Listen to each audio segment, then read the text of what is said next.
What's going on, crime fighters, and welcome back to the Film Cave, episode number 36. 36. 36. Yes, it got weird because it has a new layout now. Oh, does it? Yeah, so like all like the options are like, instead of like it was all like squared up and shit, now it's just all listed. So I have to like keep scrolling to like fantastic. Get the shit. So I'm like, oh. Always nice when they change shit Awesome. for fun. Don't you just love it? But anyway, guys, it's your boy Knight. Welcome to the show. What's up, everybody? Logan here. Excited because we only have one real thing to talk about. Yeah. But it's a big one. It's a good one. Yes. We're hyped to talk about it. Yes, we are. And I'm going by the name Tank Top Tom today. What's going on? How's it going? Sorry, I just didn't feel Tank like Dom. Nothing. Just waiting for that one, weren't you? Yeah, sorry. You bastard. Anyway, what's going on? It's like I said, it's a Film Cave, your one-stop shop for any and all things filming in a goddamn tainment. So yeah, we got a good show. I'm excited to talk about this today. Yes, me too. Actually, me too. Very, very much so. It's going to be high, just full, diving deep into spoiler, detail, everything. So there should be no surprise at this point. It's in the title. But yeah. So welcome out to the show. We want to thank y'all for watching this live and or on playback. We thank you regardless. And if you're returning, welcome back. If you guys like what you see here and you want to support and be known when people, when new episodes are live and all that good jazz, the easiest way, the simplest way, the cheapest way is hit that subscribe button right there at the bottom. It's simple. It's easy. It takes little to no effort. So we'd really appreciate it. Hit that thumbs up. Hit that notification bell to reminder whenever our faces pop up on the screen again. Just to be notified whenever new material and content drops. So, what do you say we get into it, good sir? I'm ready. I'm ready. Let's do the dang thing. Let's do the dang thing. So for those of you who do not know, me and Logan, a couple of fucking nerds, like to talk about film. We do it any and all day. Sometimes we do, but other times there are things we're passionate about that we like to give our thoughts. And yeah, that particular subject, this shit is so long now. Trying to scroll down this shit. They got to be a way to make that go back to its. It has to. I have no idea, but here we are. But the segment is called Out There in the World. Yeah. Beautiful. Oh, yeah, at the end. I ruined the yeah. Sorry about that. Yeah, you fucked it all up, man. Patience is a virtue, man. My bad. Yes, it's okay. But there's a particular fashion in which we go about said out there in the world. Good sir, would you mind telling the good people who are watching now what particular fashion that might be? It's a term we kind of created over here at the Film Cave. It's called traditionary fashion. It's almost like Southers, which is what you said in the last sentence where you're talking about some other Southers time. Traditionary fashion, my friend. Traditionary fashion. And what's up, Suge Knight? Yeah, I see that. What's up, man? A couple of freak nerds. I mean, hey. I'll take it. Not too far off. All right. So, within that fashion, good sir, please lead the way. Yes, sir. Okay, we gave him a shout out. Ronan, Kenya, Hoopy Pants, Lay, Jorts, and Ronan again. Okay. Oh, That's everybody in our chat right now. So what's up, guys? Hopefully y'all are having a good time. For out there in the world, I just kind of want to poke fun at somebody really quick, and that is Dennis Schroeder. He is a former Laker, and basically at the time I didn't blame him, but it's funny. Midway through this past season, the Lakers offered him an $84 million extension, and he denied it. He said, "No, I'm going to test out free agency. I think I can get more, things like that. Don't know why he thought that. Then basically he choked completely when it came to the playoffs. He was god awful, and so the Lakers didn't offer him shit. They just went out and got replacements, better people. I mean, they went and got Russell Westbrook over Dennis, and Dennis just now 48 minutes ago about after earlier in the day being reported that he is apparently in a state of shock at how bad he fucked up. Like that was actually being reported as like a quote. About 50 minutes ago, he agreed to a 1-year deal with the Celtics for $5.9 million. So I think, when it comes to somebody realizing that they fucked up, wow, he's had a few weeks to really have to think about this, seeing as no one was even offering him anything. And I think the Celtics offered him that yesterday. Like, it's not like he's been sitting on that. Like, he was just sitting there not getting any offers. He just enjoyed his career. Hope he knows right. That. So now he better ball the fuck out in Boston and hope, because this is a 1-year deal, and hope that somehow he gets back up to that $84 million mark. But all I can say is I like him as a player, but Lakers dodged a bullet for sure. And I just thought it was funny because since it just finally came to a close and he's now on a team for $5.9 million, which of course I wish I could get $5.9 million and people laugh at me for it. Absolutely. But, that's a big difference from, being locked down for, I would guess, like 4 or 5 years for $84 million. I think that's pretty crazy. Here you go, sir. It's a nice little piece of humble pie for you. Exactly. He got the whole pie. Like, he eating the whole goddamn pie. Oh no, stuffing his whole face. Exactly. Like he's so stupid. I don't know where to begin with that he thought he deserved more than 84 anyway. Crazy. But listen, just because you reduced your hairline don't mean you now need like $100 something fucking $1 million. Right. You need to relax, buddy. Especially from the Lakers, like, we're gonna pay you to live in LA. Like, right. What are you gonna do? Going back to Oklahoma City? Like, you're gonna live out in the fucking dirt for a little bit more money? Like, nah, man. Get to work. But now he's gonna be out in the freezing cold Boston, up in your area, Well, he'll be just another little option. Not gonna be able to do much because you got Tatum, Brown, all these other cats up there. Like, this is our team. You can come off the bench though. You're good. Facts. All right. For sure. So we got a little bit of a surprise casting news there. Sir Bloodsport himself is now Knuckles in Sonic 2, which is very interesting, but I'm here for it. I could have swore I thought they had somebody cast as Knuckles already. Right, because we knew he was in it. Right. But then Idris just dropped and I was like, okay, boom, here we go. And I like it. Idris's voice, tear it up. He does have a good voice. He does have a good voice. Yes, he does. So I'm very excited for that. Anything else, good sir, that you may have? Huh? Did you see the first one? Nope, still. I have not seen it yet. That was the thing, is like people are going batshit today after he posted that, and I was like, I don't care. Like, I'm not gonna watch it anyway. But, I mean, it's I don't know. Apparently, it's good. The first one, like it's Because what's funny is I saw someone say apparently Jason Momoa was offered that role first. Yes, that's okay. That I knew it was somebody was attached to it first. Got it. It was funny because somebody said, which obviously Aquaman is the better choice, but somebody said how it's now the second time that Jason Momoa has said no to a great job. Destroyer. Which. Because that's the thing, too, is I kind of want to talk about Dave Bautista a little bit. We can put it in this. Because he's just continuing to get on my nerves. I think it's just me that he's pissing off. What do you do now? But he's been talking about how, like, he was calling out Marvel, saying he has too small of a role.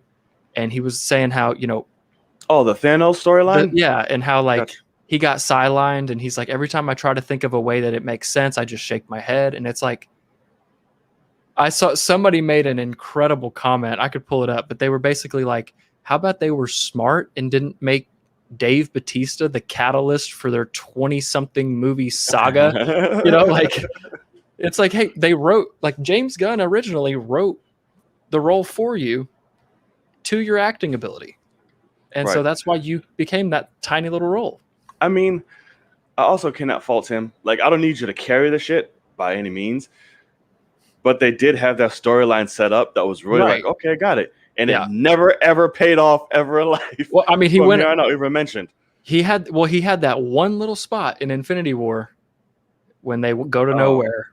And he's like, he basically, if it wasn't already the Reality Stone taking place, he would have got the whole set of Guardians killed because he went angry blind and was like, I'm going to do this for my family.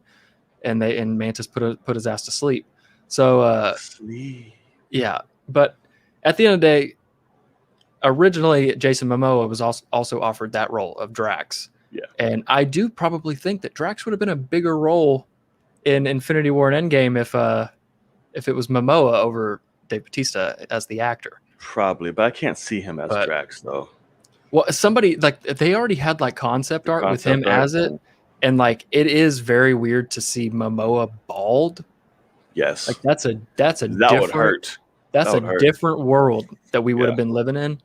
But yeah, I kind of wish that we had gotten that, but also Momoa as Aquaman.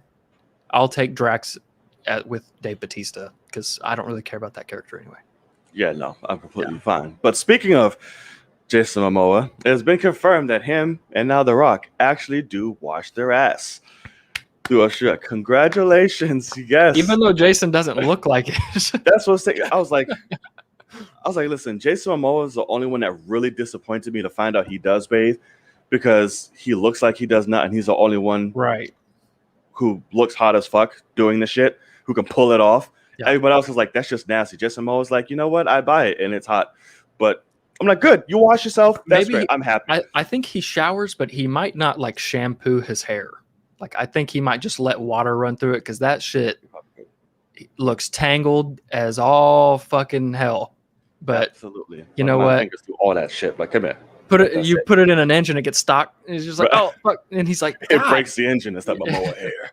Like, what? Why is it so strong? But yeah, I'm glad. I loved what The Rock did. The Rock made fun of somebody who was like, that's even more weird. And he's like, it's actually not, because I work my ass off and need to shower to then continue my day. Just called some Jake Gyllenhaal surprised me. That surprised me. He's weird, man. I mean, I was like, wow. He's one of my favorite actors, but he's weird as fuck. And apparently like a straight up asshole. So I could even honestly see him saying, like, I don't know what that interview was for, but he was like, I just made that shit up. Like, I was just fucking with people because I don't care. And he'll be like, of course I shower. Y'all don't think I shower? And he's just like, I don't care about press, but that's the thing is he really probably doesn't care. He'll never say it. He'll just be like, people can think I don't shower. I don't care. But some dumbasses will ask him in his next movie junket, like, so do you really not shower? Yeah. And he'll be like, oh, no, I haven't showered in weeks. I'm surprised you can't smell me. Just saying. Right. Yeah. It's just disgusting. But every single day. Listen, it's not the fact of showering every day. It's not showering, period, is what's happening. Like, no, I'm going without, like, sure, some people don't shower like a day or something, but it's like, I might letting that shit go a day every month or two. I shower pretty much every day. Yeah, like I mean, I'm not gonna hold you. I skip a day. Like I'm just gonna go right. I'm all right. But anywho, so going back to the world of the basket in the ball, Sir Kevin Durant has led America to gold. He is just put respect on his name. He is now the badass that we all know he already was, but now he led America to gold. We won. I mean, Congrats. He did what he was supposed to do. Yeah. If he didn't have nobody there, nobody else would. We wouldn't have won. We would not have won without him being there. And all-time Olympic scorer, good sir, 3-time Olympic winner. Thank you, America. Thank you, Kevin Durant, who just also signed a 4-year extension for like what, 193, 183, some shit like that. A lot. A lot. Yes. I think he's going to be doing all right for the next few years. A lot. Yes. Yeah. So that's dope. Blake came back officially, and that's it. Nobody else signed anywhere else, right? There's been no big name drops. No, I mean, I know like Luka just signed because people were like, Dallas was afraid of Luka leaving because they just like their coach quit and somebody else left. And so they were like, oh shit, like he might not want to stick around, but he just signed a big extension for, I think, whatever the max is for a rookie extension, like 207 or something batshit crazy like that. Yeah. Him and Trae Young both got like the same contract extension because they're same year. But he also so Trae Young's in Atlanta forever basically, and then Luka in Dallas, and they do have a couple dollars. They do. Dallas can build. Atlanta's in an all right spot. I mean, they got to pretty damn far in the postseason, so it's like they just need more pieces. I think they'll be fine. Dallas is interesting, but we'll see. Oh, Kredoki. I think that's all I have for out there. They did just say, I don't know if it's even true, but I saw somewhere that Taika is being eyed for some DC movie now, since James Gunn worked out super well. They're gonna try to take somebody else. They don't have like a movie or anything, but they're talking to him. I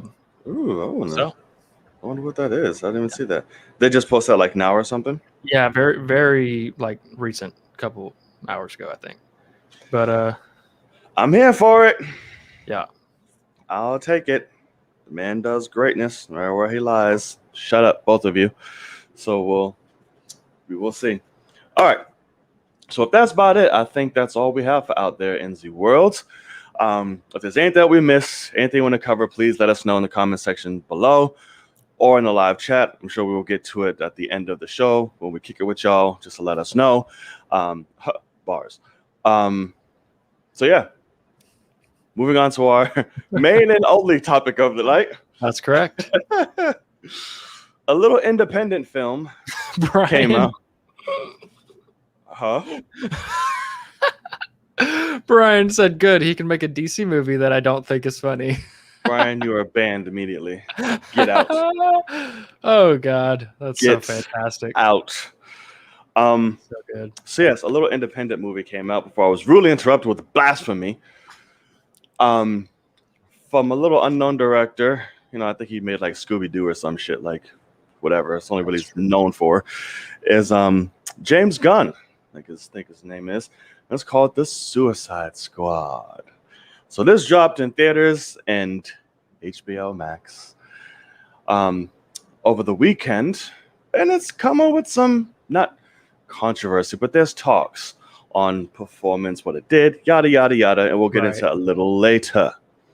But for now, we're going to dive deep into this film. Since it's the only topic, we can talk about it, right? That was Olympic level. It was literally a swan dive straight into this movie. I'm in. Let's go. Yes, absolutely. So, basic thoughts before we dive into everything on detail and all the good shit. This movie was fucking fantastic.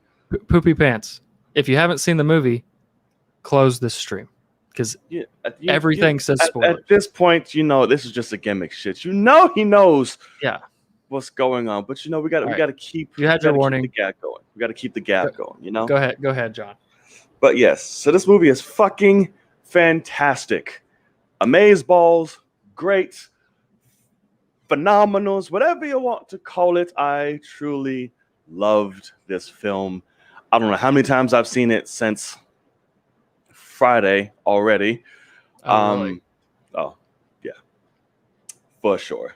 James Gunn was literally the perfect person to adapt this. Everyone was truly amazing in their parts, which of course we will get to. The action was phenomenal. The gore was beautiful, just enough. We're in about setting up and shit like that, only to the very, very end. Like it was just straight. This is our story. This is what we're telling. This is what we're doing. And come along for one crazy ass damn ride.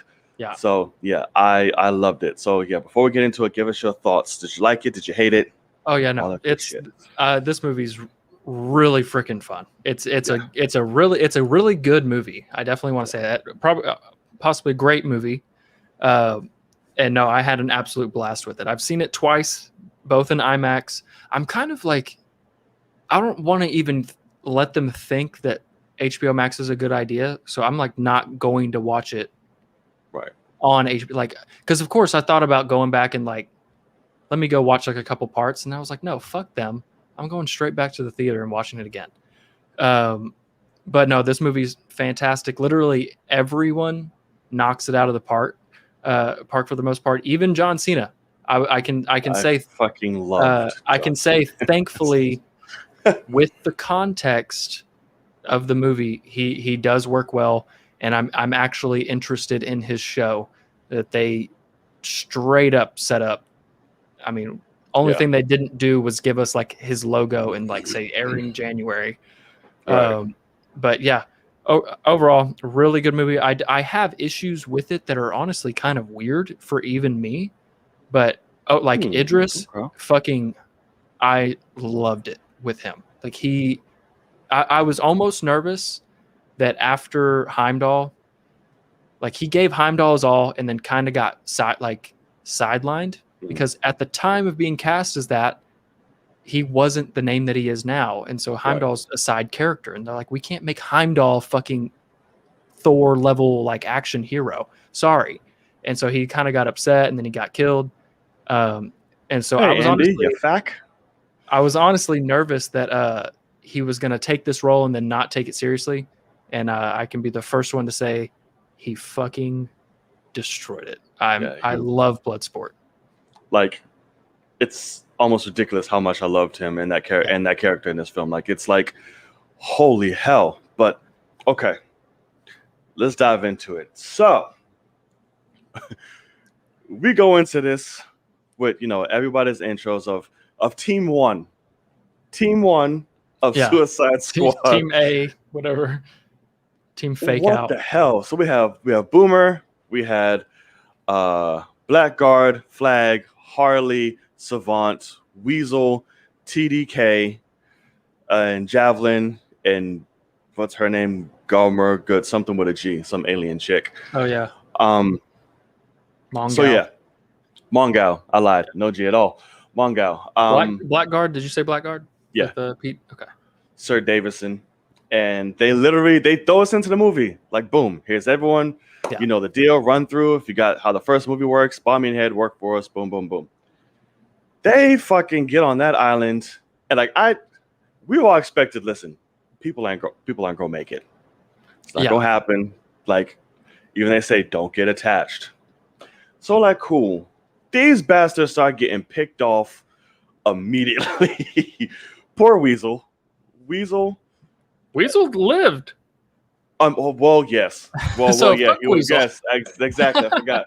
He did live, but at first we didn't think that shit. It was like, oh my god, he's dead immediately. Sad. Whenever Savant swims down there and just grabs his limp body, it's like, oh my god, they fucking just let. Like, it's almost the rule of like, don't kill the dog, and like they were just saying he's a dog on the plane, and then you just let him drown.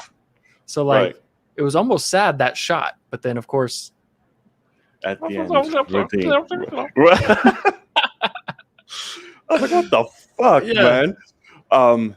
Yeah, Pete Davidson gets blasted in the goddamn face. Beautiful, by the way. Holy hell. Go ahead. Yeah, it's beautiful. Fucking, Javelin gets shot to all hell. Yeah. Mongal burns. Yes, taking down a helicopter and gets fucking Boomerang killed. That made me mad. I'm not gonna hold you. I was so happy. I was like, Boomerang? Really? I like Boomerang, man. I fucking despised Boomerang from the first one, and so I was like, I was literally the two people that I wanted to for sure die immediately was Pete Davidson and Jai Courtney. And oh my god, Boomerang, bro. Pete Davidson getting his face blown the fuck off, was beautiful. It was so good. And then Boomerang got a good death because he got fucked up, and then Harley, like they got to have a Suicide One kind of like moment of like, no, that's my teammate. And so like she screamed for him, and he just kind of gives a smirk and just gets fucking Hey, JVS. I'll And take gets it out. fucking chopped up with damn. But I loved Boomerang. So that sucked. I was like, damn. Him. And, So that's just rude. I can't. Yeah, he annoyed the fuck out of me in the first one. That was the only thing. So like, I loved it.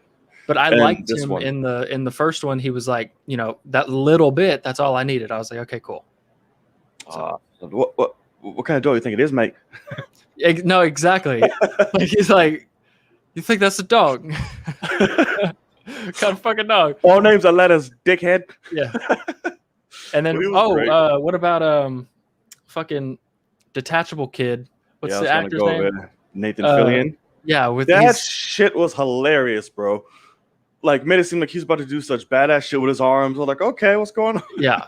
And then he just starts kind of poking him. He just starts slapping shit at people. He thinks he's doing so much. He's like, I'm like, bro, what the fuck is this shit? That was something else. And it was kind of a cool thing though with, because obviously he's a terrible teammate. Like, he's got nothing to offer. At all. Literally, you find out pretty quick.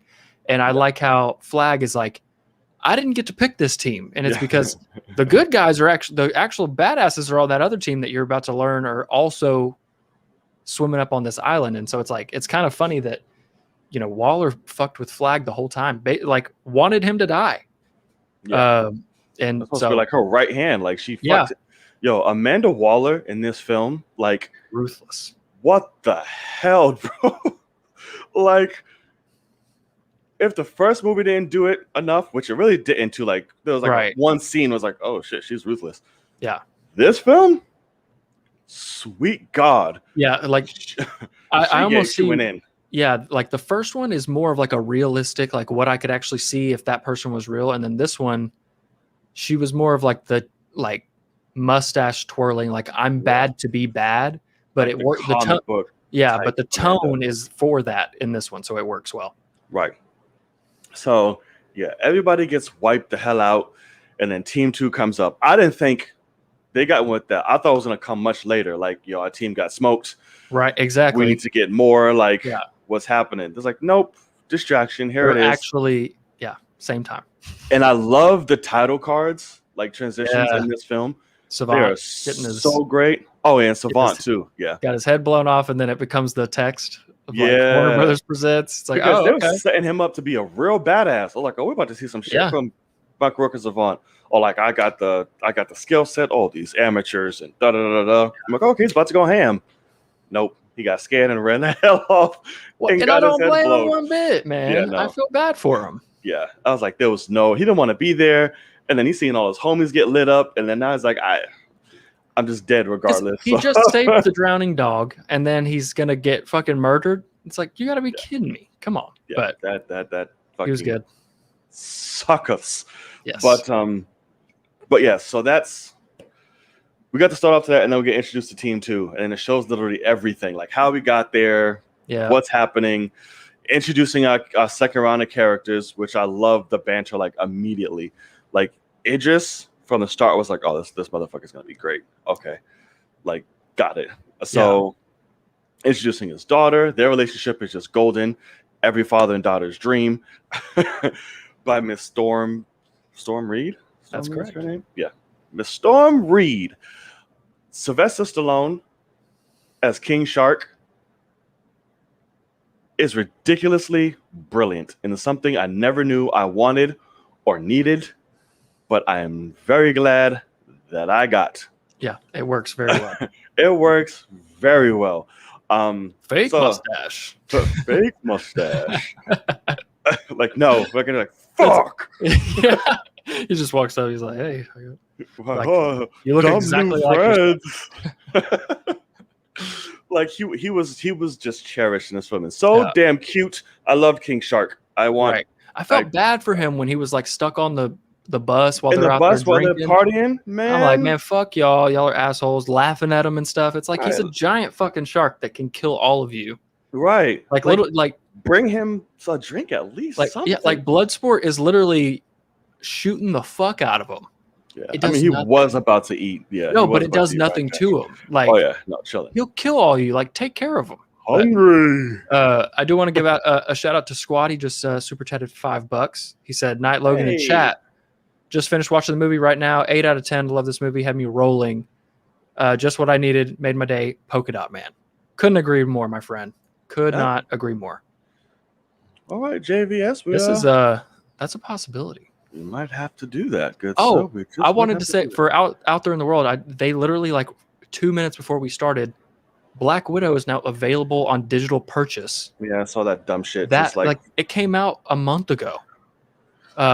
So I think Disney's realizing how bad Premier Access fucked them up, and now they're just selling it so that people will watch it at home. Crazy shit. Don't get me. I'm trying to make this a happy show. Let's go ahead I'm and not trying to be right.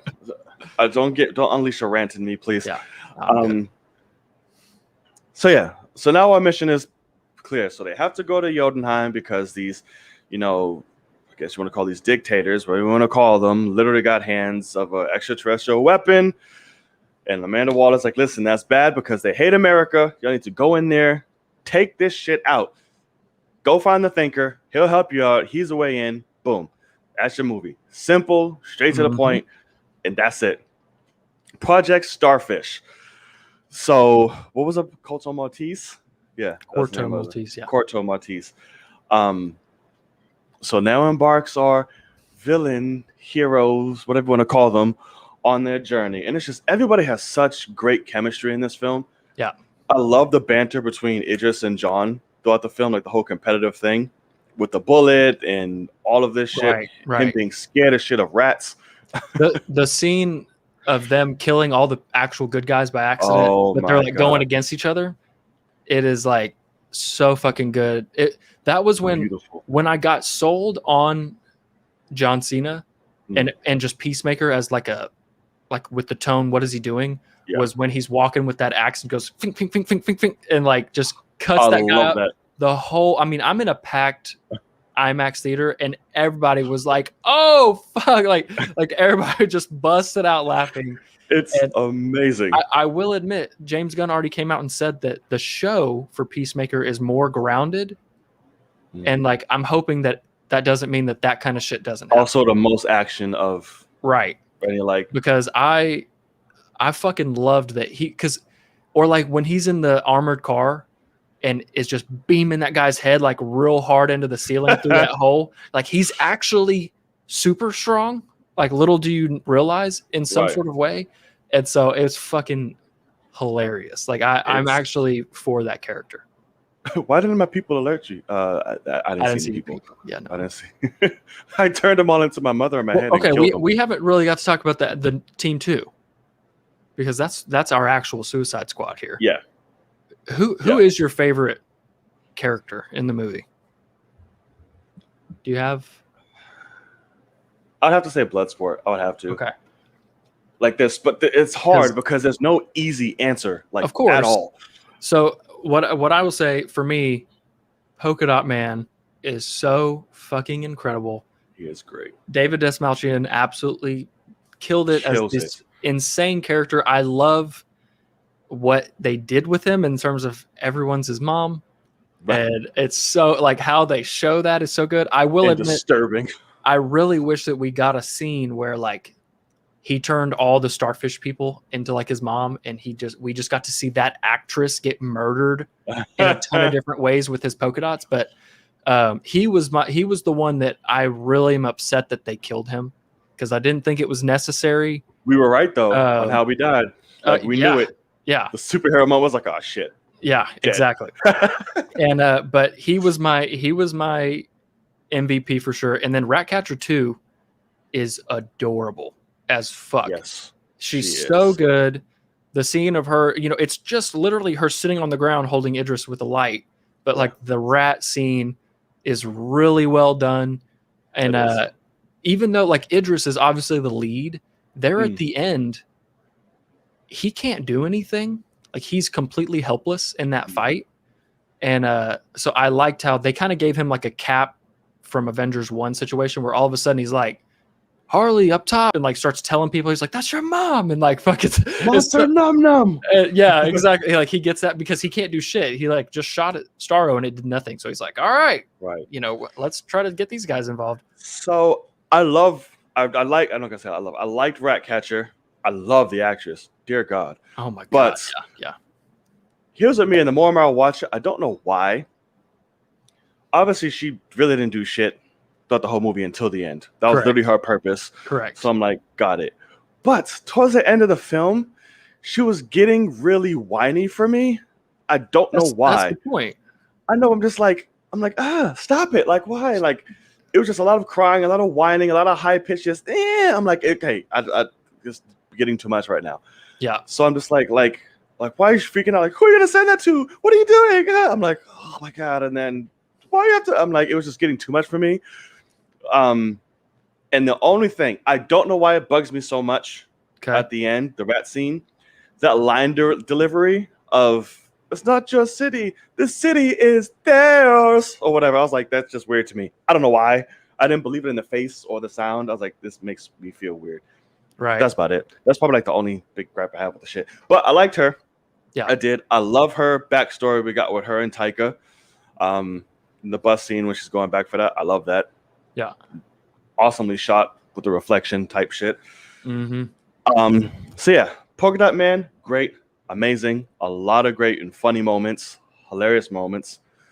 Poor Milton, unofficial. Who? Milton. Oh, you're being a dick. Got his ass. What a dick. There's no Milton. Milton. He's still with us? Yes. In the bus. Who's Milton? What the fuck? That when actually getting to see God. what I can't remember the actual character's name of Polka Dot Man, like the person, but that was like the first time we get to see what his actual personality is. Yeah. Instead of being psycho, instead he's like, I actually had a friend. He just died for me, and you don't know him. He's like, what the fuck? He's like, it's so good. Just that one scene was so. Oh, fizzle sticks. Yeah, right. Yeah, I was like all of a sudden he's actually belonging, and so for a little bit you get to see who he really was, and I really liked that a lot, and that's why I'm so upset that his character died, because I also saw somebody say what if in the next one they just take all the super weird characters that have ever been in the Suicide Squad or just in DC lore and just make them brothers and sisters to him. And all of them are just killing their mother for every time you meet them. That's their thing. And I was like, man, and you could, James Gunn is the exact person that could somehow make them have some sort of reunion and beautiful scene where they come together and they're happy. And they all just fucked their mom up, and it could be incredible, but he killed him, and so I'm sad. I did want more polka dots. Yeah, I agree for sure. But the scenes that we did get were badass from him. Like, oh shit, of course, yeah. Okay, got it. It really does polka dots. I thought you were the crazy one. I am. I was like, yeah. You're damn right. He is. You really know he's fucking whacked. Yeah, in the head completely, but it made for it. It was so great. Good. The effects of when it gets all over his face and stuff, by the way, amazing, unbelievably good. When he's sitting there talking to them about his mom and what she did, they're in daylight, and the practical effects on his face look so real. They really look like there's polka dots under the skin, covered in dirt and stuff. I was really blown away by those effects, because obviously none of that was in the trailer, and I'm glad it wasn't. Right. So when we first see that shit, I was like, "Oh God!" Yeah, when it's it's coming out of his throat, he wakes up. It's one of those things of it's about to close my airway. I'm gonna have to go expel these. Right. And but yeah, so good. I wish he didn't die, but it's just because I wanted more of him. I did. But he was fantastic. Suicide. It's kind of our thing. Yeah. I was like, what the fuck? Rick Flag, also really good in this movie, by the way. Yes. Bro. Oh, no. This surprised the hell out of me. Rick Flag, great in this film. Yeah. Not in the first film, obviously. He was just really good in this, really cared about the character. I'm not going to lie. I felt some shit, and I was really angry when he died. I was like, holy shit, I'm really upset they just killed Rick Flag. You felt it, because I didn't expect it. That's the only one I was like, I don't know. Like it felt I was like, holy shit. Like they just took him out. Yeah. Right. Like there was feeling behind that. I was like, wow. Because he was really good. That fight with him and Peacemaker was awesome. Unbelievable. The helmet shot, by the way. Yeah. I don't know really how they did it. I don't actually know how they did it because the camera's facing the helmet and you're seeing the fight behind it. So I think it's full VFX. Like they shot the fight and then mirrored it onto this using VFX. But damn cool. That fight was brutal as fuck. Really well done. It was. I also we haven't got to that point kind of yet, but whenever Peacemaker shoots at Bloodsport with his giant fucking gun, I don't know if you saw this on Twitter, but somebody took like a screen cap and like a GIF of that close up of his giant gun shooting. The bird flash. And the puff of smoke out becomes his logo, which is fucking dope. Like that's one of those things that this movie being delayed from COVID and stuff, like VFX was not an issue because they've had plenty of time. King Shark looks amazing. Fantastic. Yeah. Amazing. I was like, holy, like all the close-up shots. I'm like, Jesus. Yeah. Really, really good. So good. But yeah, Rick Flag, really good in this film. Good job by Joel Kinnaman. Yeah. So much better than the first in terms of that character. So much more to do. I don't blame David Ayer for the first one with him because Ayer was going for a military feel. He was in the military, so like Flag was literally just the straight up cop leader of the military thing. So like that worked. In this one, I mean, it is kind of a step back in terms of like common sense and things like that. Like he kind of is more dumb and goofy, but it works so well here. Like I would hang out with this Rick Flag, whereas the other one's just pissed off all the time. So I really liked him in this one a lot. Joel Kinnaman killed it, and that's one of the reasons why it sucks that he died. Because he was damn good. And that line works so fucking well. Yeah. Because it's literally his dying breath. And he's just like, you're a fucking piece of shit. Yeah. And I love that. That name is bullshit. Like you see it resonate with him a little bit too. Because they did that a few times throughout the film. Like question, like they call you Peacemaker? Like what the fuck? Yeah. Like, no one changed that fucking name. Like holy hell, dude. Like but it was great. So let's talk about Peacemaker then. John Cena I love John Cena in this film. Like I was never like a John Cena fan like that. Right. I'm not gonna hold you. This made me like a fan. Like I like John Cena. Right. If you stick to these type of things, like I like John Cena. Like it wasn't like the corny shit he's used to doing. Like what the fuck is this? It was more kind of straight-laced, but still having some funny shit. But the comedy worked for him and his character. Like, I was dying like the shit he was said. Like, I loved it. His whole little dance scene, his little Zemo moment was hilarious. So funny. Well, and Ratcatcher 2 looked high as shit. Like, she was just vibing. And so it works so well for both of them because John Cena, first of all, about 3 sizes too small on the polo. Yeah. Oh my god, man! It was so he lifted his arms. Where they got out the truck and he's wearing a fucking crop top. Yeah, and it's like, god damn. But, like damn, bro. But no, I agree. Like this is. I don't know if this is necessarily his best performance. Like that's weird, but like this is my favorite performance, obviously. Yeah. And what it comes down to, it's what I said originally. If it was going to work, it's similar to Drax, where James Gunn wrote this role. Said, hey, the tone of this character is who you've been trying to be every time you're on camera that's not in wrestling. Like he's always trying to be funny and like over specific and like super direct. And they're like, yeah, let's make that Peacemaker where he talks monotone. Like, I don't know that's ridiculous. And it's like, it works so well when you do that. So I think James Gunn did a great job. It's also a great reason as to why, after they filmed this movie, he's like, I got more ideas for this whack job of a character. Because that's also something that I would like to know is originally, maybe he might have had the idea prior to shooting, but did he, because I think he wrote the series while shooting, but was the script meant for Peacemaker to be dead? And then he was like, actually, I have an idea for a show. Let's bring him back. I was thinking. Because they do a great job of, literally, he gets shot, in the neck, bleeds like crazy, and he falls to the ground. Yeah, and I was like, okay, Peacemaker's a prequel. Got it. That's what I thought. Yeah. And I was like, okay, that's okay. You know, I wish it wasn't, but I get it.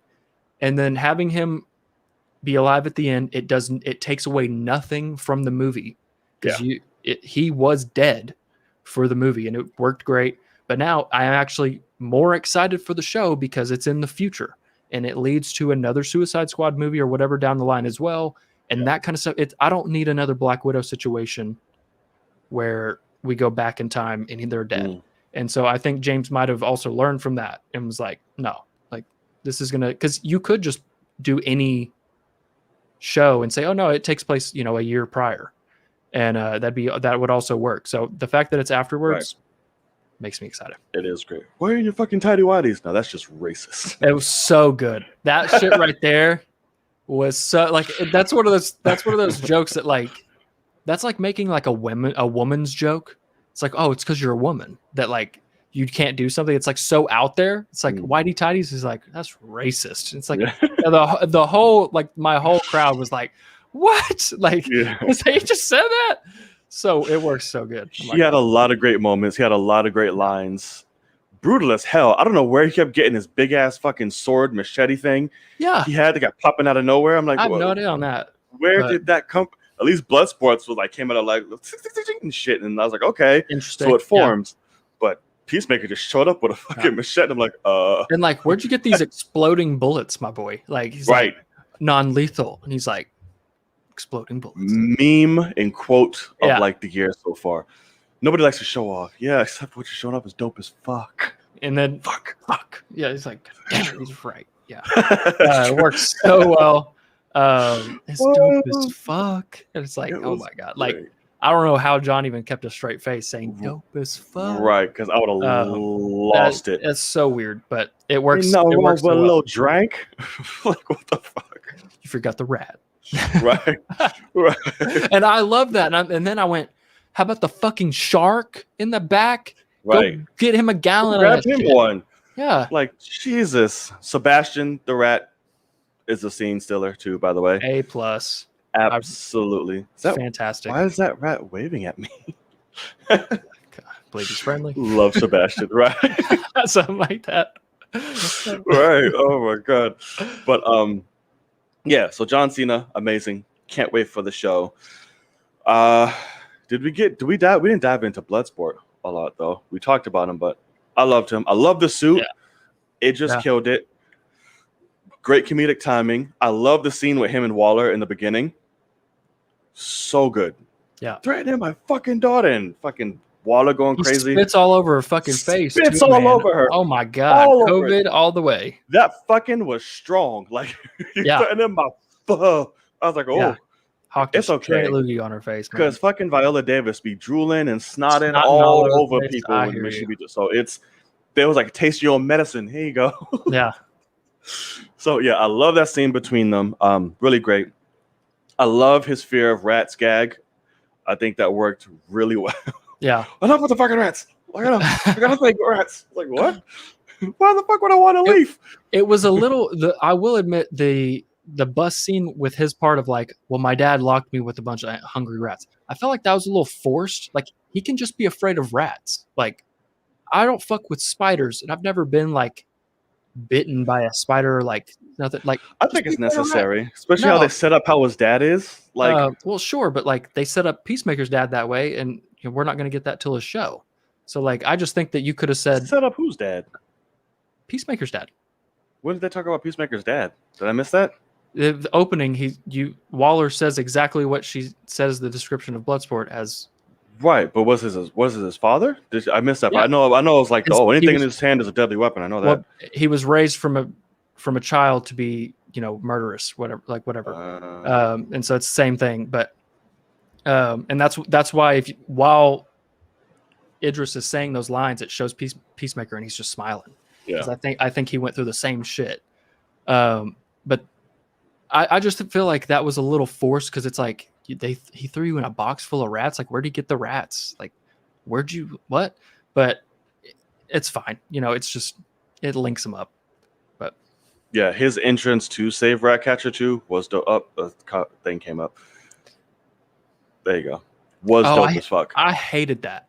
Oh, I loved it. I thought it was so badass. I think it went on 2 stories too long of just sitting there going, "Koosh, koosh," and I was like, "Are we gonna get to the point?" You had to get down to the levels, man. Well, because we all saw the shot in the trailer, so we're like, we know what's coming, and so I was like, "Golly, just get to it!" Like he didn't have to be 17 stories higher. Just oh no, it was so badass. I love it. That's one of the problems I have with this movie is there are certain times where things are a little too drawn out. Like I have a problem with pacing in this movie slightly. Oh wow. Because what I told, it was funny because Ronan was messaging me, and what I actually liken this movie to in a lot of ways is the first 2 hours of Endgame, where the opening scene is batshit crazy, and then it's relatively slow for an hour, and then you get to that point where they go back through time and it's Avengers one time, and then you have an hour of time travel and it's batshit crazy the whole time. And then obviously Endgame then has another hour of batshit craziness, even more so. But that's how I felt with this one, where the second hour, you're flying after a certain point. Because basically Harley's crazy scene, which we haven't talked about, Harley, but her going off scene happens like an hour and 15 in, and it's a 2 hour and 12-minute movie. And so literally there's an hour left, and that's when it like it hits. And like after that, they're going. I ain't got nobody. She's just, yeah, what the but yeah, I did think pacing was a little off on this, because like the slow moments, although everything's entertaining, I'm not going to say it's entertaining, but it definitely, like, there are parts where I'm sitting there going like, okay, get me to the next part, because I know it's going to be batshit. Yeah, I never thought any of that. I thought I would. Yeah. I don't think I have, like, other than, like I said, the Ratcatcher being too whiny at the end. Yeah. I really don't have anything like bad to say. I'm just like, all right, cool. Like, it was just such a good all-rounded film. It was like, right. That's like the only negative, and that's like a nitpick. The other problem, which it's kind of, this is what I meant about like the weird thing that I have a problem with. And I was talking to Ronan about it, and he completely disagrees, and that's perfectly fine, because I think I'm relatively unique in this. But I really, really do not like the framing of this movie, in the sense of, like, it was shot in IMAX. Yeah. And I did not realize that basically, like, for me, it looks like a giant mistake, because James Gunn didn't shoot the movie to where it could be shown in a wide format, like with the black bars on top and bottom. If you go back and watch, like, the film is full of shots that are too close to characters, where the top of their head is cut off and then the shot ends here. And it's like, that's the whole shot. So if you wanted to make that widescreen, it would literally be this. And like he didn't understand. And so I just went into the trailers and started cutting and pasting and then cropping it to a normal and showing them. But like, even to the point of shots like with Starro at the end, when you find, like, the wide shots look incredible, but you get to like Starro and there's really only a few shots of Starro where he's not just head to toe the full frame. And like, if they had given him room to breathe and made those shots wider, it would feel more epic in scale. And so like, I was showing him like pictures of Infinity War and Endgame screenshots, because how, like, you watch Infinity War Endgame now, it feels cramped because they shot it to where it will work this way. But if you get IMAX, Thanos has plenty of room above his head and more of his legs and like things like that. And they did not shoot this movie in that way, to where like HBO Max is the IMAX framing. If you go see this in a normal theater, they scooch it in on the sides. They don't play it in super widescreen, like, because they can't. So they play it like a 16:9 television frame. But yes, that was the only thing that, like, I'm sitting there looking at this. I'm looking at this IMAX screen, and I'm just looking at these giant faces, and it's like not epic. And we're in like the third act, like team up time. Like when they're walking in the rain, the shots are so fucking close. And so I don't know. It it's a weird problem for me to have. Like I completely agree that it's a weird problem for me to have, but I really feel like when I watch this movie on my TV, like it feels like I'm on Zoom, like the Zoom mode, where I cut off the sides. No, yeah, that's what I mean. Is like it feels like a mistake, like a massive mistake for me. So like that's actually my biggest problem with the movie that makes me like half despise watching it, even though I have so much fun. Or care. I was just like, I mean, you like Godzilla versus Kong and Mortal Kombat, so I'm not expecting you to, start calling out things like this. But fun ass movies, goddamn right.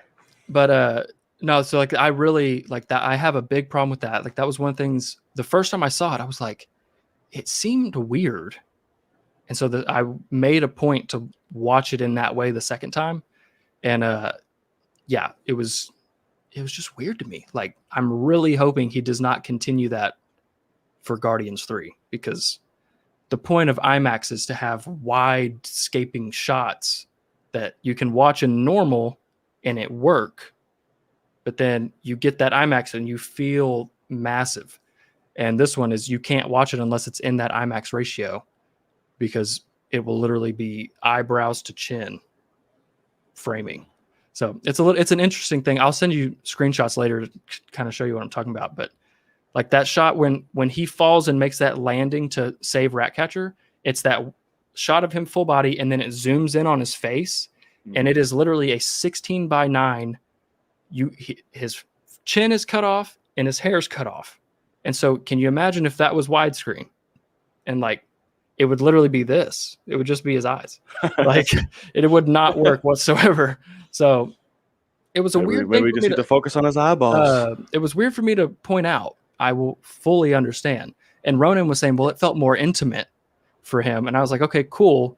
But like I'm watching this on a 4-story IMAX screen or however big it is. It's a massive fucking screen. And I'm just looking at the pores on their face up close instead of feeling epic. Like those pores are important. No, they're not. But yeah, so that was the only thing that I wanted to be sure I talked about. But I also fully agree that it's weird. Yes, if that makes any sense. I do concur. But I understand what you're talking about.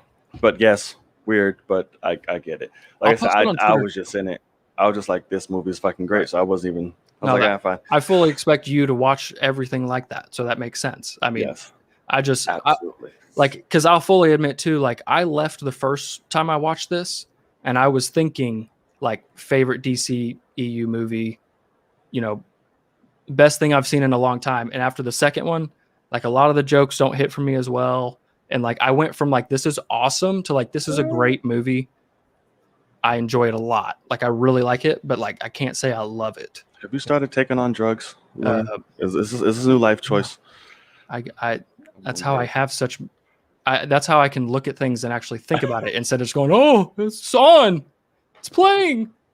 Because you don't do drugs. Yeah. Got it. Lord, that's how you can get very technical, everyone. So just jarring the shit. But no, I get it. Some shit calls for aspects, ratios, and all that shit. I get it, but just. Because okay, so what I will admit is there's a part of me that I've been looking into the possibility of at some point in my future having a home theater situation and what that would possibly look like.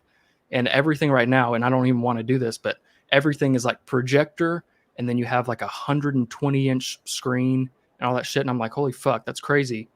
But a lot of them are, hey, if you watch most of your stuff as movies, you don't want to get the 16:9 like IMAX size screen because you're going to have black bars. And so they're saying, get a widescreen one that looks super theatrical, things like that. And then if you're watching normal television or sports or something, it'll give you the black bars on the side so it can zoom in. And I was realizing this movie can't be watched unless it's in that framing. And that's kind of weird to me.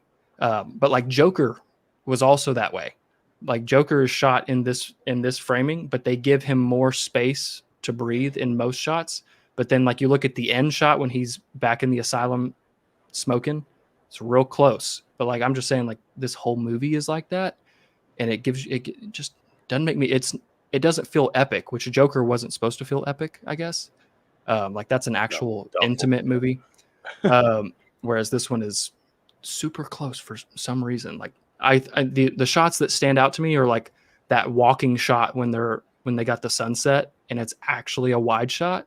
And it's weird for like a comic book movie nowadays to not have more of those. Because everything else was like up close in your face, just put the character in the frame kind of thing. And it was weird. But who knows? Might have been intentional. Right. And that's what I'm saying is if it is intentional, which I'm guessing 100% it is because James Gunn knows what he's doing. Right. I'm just not personally a fan. And that's okay. I mean, it's perfectly fine. That's just how I feel. No, you can't have your own opinion, Logan. Have Exactly. you not learned anything from I know, my bad. this shit? Don't spew no shit like that again. But all right, so Pacemaker, King Shark. Pacemaker? Was King Shark. Phenomenal. One of my standouts. Loved it. Mr. Num Num himself. Sylvester Stallone was just gold. Like he works well for sure. Yes. Num Num. That's what I'm thinking about right now. No, that Num Num though. Like no. I was surprised. One thing I can say I did not like that they didn't let him eat the fuck out of one of those people. They're dead. Like, and he's like, if he is okay with eating a corpse, chow down. It's probably the fact that they're not bad people; they're just innocent people that got taken over and killed. The general was right there. The general was the one that spoke. You know, like they're at the end, like I was happy looking at the stars. Oh, well, I guess you can kill the general. Like, yeah, just eat that motherfucker. Like, if you're hungry, we got plenty. They're dead. Right. Just go have it. Because at least he's not like I only like living people, and it's like, oh. Jesus, like you only like to murder for food. I see. So if he's okay with eating corpses, great. Go for it. But, Lord. Yeah. Peacemaker when he made the little fucking bomb. It looks nothing like me. Right. It's actually very nice. Well, just fucking say thank you, you dick. Right. Golly. I kind of liked how he was kind of like infant minded, like a little bit, like the other King Sharks that we're used to. I kind of like that take. They made it work to the point where I was like, okay, now you're just fucking dumb. This is not like it worked. Yeah. Like him and his little dumb fish friends and all of that shit. But I hope he comes back. I really do. Because that man was damn near invincible. Correct. He was. I was like, they were lighting his ass up. Lighting up. The only time he got hurt was those damn jellyfish piranha shits. Exactly. So crazy. And I don't know how he dies. That does make me think that he is some sort of a demigod type of scenario. He is. He is the son of a. Well, he's the son of a shark god. I know that. What Viola says at the beginning is some say that like he may be a descendant of, and so it's like it's not confirmed. But no, he is. That's like his roots. I think that's definitely confirmed now. Yeah, so, no, that's definitely his thing. Yeah. Which I guess he needed to be. I needed to think that he could be killed. I guess so. Like making it, we don't know about it until you start seeing the movie. Because I knew as soon as Idris pulls out that crazy fucking shotty and starts doing blasting his ass, like, and it doesn't do anything. I was like, oh wow, okay, yeah, no, he's a demigod. Like that was what told me. But yeah, dope. I liked him a lot. I know friends. I was like, oh yeah, sorry, buddy. But I got upset because I did think they was about to kill him when those jellyfish shit started coming out. I was like, you all better not take him out right now. So thankfully, they did not. I thought that was. I do think that scene. They probably would have cut that scene if it wasn't for the jellyfish things coming in, like with the water, like being the necessity. Because that aquarium scene was too long, and like it brought that movie to a screeching halt. At one point, like you can't deny that. I didn't think so. I was he's just sitting there. He's just sitting there looking at these things, going, "Huh?" Because also, it's a child. What the fuck are those things? No idea. Why are they there? It doesn't make any sense for them to be there. That was my immediate thought. Was I mean, they are on an experimental fucking base, so I'm sure. Well, it's only for Starro, like that we know of, because obviously some things are just chilling. Right. There's one aquarium with 12 weird jellyfish things and Starro. Like, it doesn't make sense. Like, it's one of those things that literally it was just written because he wanted a Groot scene with the flowers and the floating things. Like, let's give our CG character a cute little scene. And so I think if it wasn't for a necessity of the next scene, I think that would have for sure been cut. Oh, I got it. I just like, oh, he finally has some so he can like fucking relate to or that's whatever. A scene that when I watch this at home, I will definitely like skip just to get to when it breaks. Like, because it's boring as fuck. He's just sitting there looking at this stuff that doesn't make any sense. It does, but it's just I get where you're coming from. It's a like I almost wonder if it could have been more enjoyable for me if while in the aquarium they showed their teeth stuff and he was like, oh, and like, I'm glad that you're in there, and then it breaks and you're like, oh god, what's about to happen, and like all of a sudden that suspense hits, because that broke, and I was like, as soon as the water broke, I was like, oh wow, he actually gets to be in water like on camera, because like he swam up at the beginning, but we didn't get to see that because I wanted to see him in water, and I was like, it's good for him, he gets to be in water, and they don't really do anything. He gets attacked by these fucking things and then falls out of a 20-story building. Right, it lands straight on his shit, and then it gets blasted on for like 10 minutes. Yeah, I'm like, Jesus, and then rips the general or whatever dude's head off, whatever he was, the leader. I was like, that's great, that's awesome. Yeah. So the woman of the hour, Miss Harley Quinn, who was Aces as always by Margot Robbie. I really liked her in this. I really loved her in this. Because it's Harley, because Margot, and it's like a sure thing she's gonna be great. Yeah. I never really put her as like my standouts anymore, because just like that's just expected. Like it's correct. Fucking Harley. But I love seeing Brutal as Harley. I love that shit. Like truly amazing. Even from the very beginning, I loved her little moment announcing herself after just taking a shit. I was like, gross, but funny. The javelin scene, just smacked the shit out of him. It's like, carry for who? For what? What the fuck? Right. You told me to carry the javelin, he didn't tell me why. Like I was like, oh my god, she is so fucking much, and I love it. Yeah. And then she got proposed to by the fucking dictator, whatever he is. I love that scene. I'm glad that she got her some she wanted it, but then killed him. Like I love that Harley. I was so twist. glad. Yeah. Cause I was like, wait, don't like fucking. I don't know. I was like, he's gonna be a good guy. Like, what do you mean? And then when he starts saying like, if anybody tries to do anything, I was like, children. Please, I was like, whoa, please let her kill him. And sure enough, bomb. If I got my next boyfriend, I'd be a lookout for red flags. Now do the right thing and I'd murder him. And I'd kill him. And like that was the thing, was because he gets shot and she starts talking, and everybody's kind of in shock.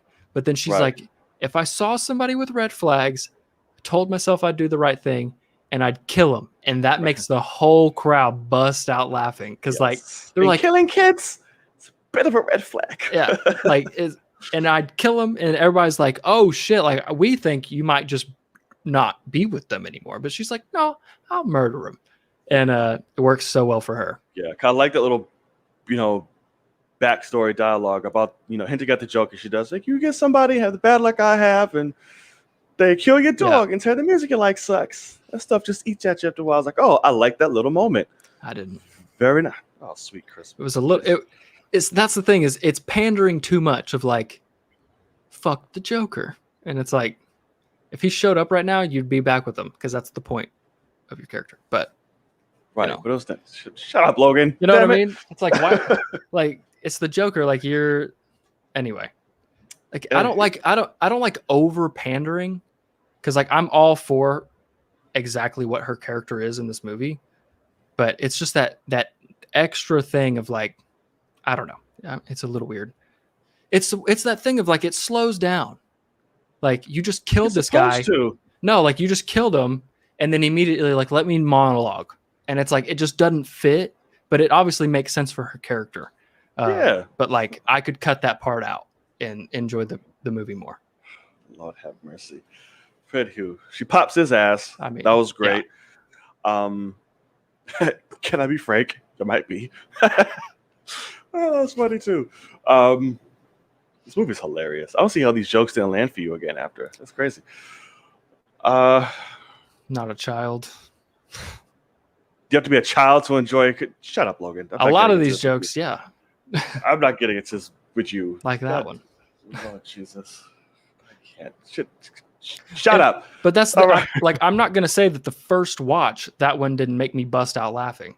But then second watch, I realized that a lot of the time watching the movie alone, not having the crowd laugh at the dumb stuff makes me not laugh as like, it's why I like going to see comedy live. It's always fucking bonkers because the crowd laughing at everything makes it funnier. And like, so not having that opening night crowd, I saw it. There was 5 other people in my IMAX screening when I saw it on Sunday. And it was like, you realize which it was at noon. It was like the first showing of the day for the theater. But, I realized like, oh wow, like those actually make me laugh more. Because there's some jokes that like it's meant to be a comedy, so like you're supposed to do joke after joke after joke, and it's not meant to land every single time for everyone. It's just supposed to keep trying to make you laugh the whole time. So I can see that example, but I can see that. But not a child, fuck off. What are you talking about? But anyway, laughter is contagious. Exactly. Yeah. Yes, it is. Yeah, that was great. I even like the javelin joke with the Jesus. It's like, yeah, or him. Oh, no, that's hilarious. Yeah. Wait, you forgot to tell me, Jesus Christ. Yeah, or him. Yeah. Whoever. That is a funny joke. Yeah, it's a funny joke. But yeah, the whole scene of her escaping was great. And I love that we got to see it from her point of view, all the fucking flowers and birdies and shit. Yeah, exactly. She was fucking people up. I was like, oh my God, I love this. Can we just get brutal Harley from here on out, please? That's all I need. And everyone's talking about, well, now releasing that the key scene was really her. I was like, I knew that. He said that on Jimmy Kimmel like fucking weeks ago. When she was held captive and after she killed the guy, she grabbed the key. That was really her doing all that. Everyone's like coming up with that now. I was like, well, he said that shit weeks ago on Kimmel. But I get it because he was upset because her face is literally covered from the sides. You would think it's like a stunt double when she's doing it. I'm like, yeah, that does kind of suck, doesn't it? But yeah, and at the end, she gets to plow fucking Starro straight through the eyeball, which was really great. And then thought Deadshot was Milton. So she was like amazing. That joke, I'm not like, she calls him Milton, and it's like, it doesn't make any sense for her to think that he's Milton. Yeah. Like from the conversation that was said earlier, it doesn't make any sense. So like the first time I watched it, I was dying laughing. But then the second time I'm like, I got to hear the conversation earlier again. And I'm like, in no point in time does he say anything that could possibly make her think that his name is like, but he's that's also Milton. Harley. Like she's a fucking genius, but like, at the same time she's so fucking airheaded sometimes. Like, how the fuck did you get that from any of that? She looked at the dead body of Milton and was like, Milton, I know him. And then Milton. And so it's like there at the end, he's like, nope. And it's just, and it's like that. If they had done that better in that scene earlier, to where somehow Idris said something that could make her go like, oh wait, he's also Milton, like then it like, and she doesn't have to say that out loud, but like if he had said some sort of dialogue that made that work, I'd be so in for that. But it just didn't fit in that part. But that's just, I mean, when I'm saying these things, like I vastly enjoy the movie. I'm just talking about like what takes it from being perfect for me, right? Because it's that good. But yes, also she's swimming in a fucking eyeball, and that's disgusting. Like, oh my God, I'm sitting there thinking about like when she's just sitting there like, I'm like, is she gonna get out? Like that's disgusting as fuck. Well, I'm sure she got out. That's a long way to fall too. And I guess but like the fact that they put that in the trailer now, like you realize like there's a shot of her in that water, and it's like, oh my God. With the rats floating by her and shit. Yeah, and it's like, holy shit, they put that in the trailer, and it's her murdering the main villain of the movie. Like you never would have thought. And I think that's awesome. Her and the rats murdering the main. Yeah, it's actually the rats really that like she just opened the gate. Right. And the rats went to town inside Star. I was like, Jesus. Yeah. That was great though. No, I loved it. Absolutely. Who else? We missing? Is that everybody? The thinker, but he's not really a big person to dive into. Like he he was there to, get people in and tell you like, yeah, the Americans are behind this shit. Right. He was just for that. Right. And he likes gerbils up his ass, but that's really about. That's correct. About it. Oh, Amanda Waller, fucking Waller. Yeah. This was definitely her better interpretation from the first, for sure. I think so. One part that I do think was funny was when they go pick up Polka Dot Man at the very beginning, and and you see Weasel. Weasel's not funny to me, but then immediately the next shot is actually Sean Gunn as like as Calendar Man. Yeah. And he's like, "What?" It's like, "Hey, Krim, like, you fucking pussy." And like, fucking pussy. And the first time I watched it, like Weasel was making me laugh, and like I'm with all my friends and everything, and I was like, "That's Sean Gunn," and he's doing that crazy shit. And then the next shot is also, and I was like, "That's also Sean Gunn." Like we're like the whole crowd's like dying laughing, but the just the fact that they were like, "Hey, let's get you in here live action." Just to be a fucking asshole for 4 seconds, right? And it worked. You fucking pussy. Yeah. It's like so like outlandish, but it worked. It works so well, especially because whole dick. Like he will fucking murder you. By the way, like you want to keep talking shit to Polka Dot Man, like just flick one in your mouth.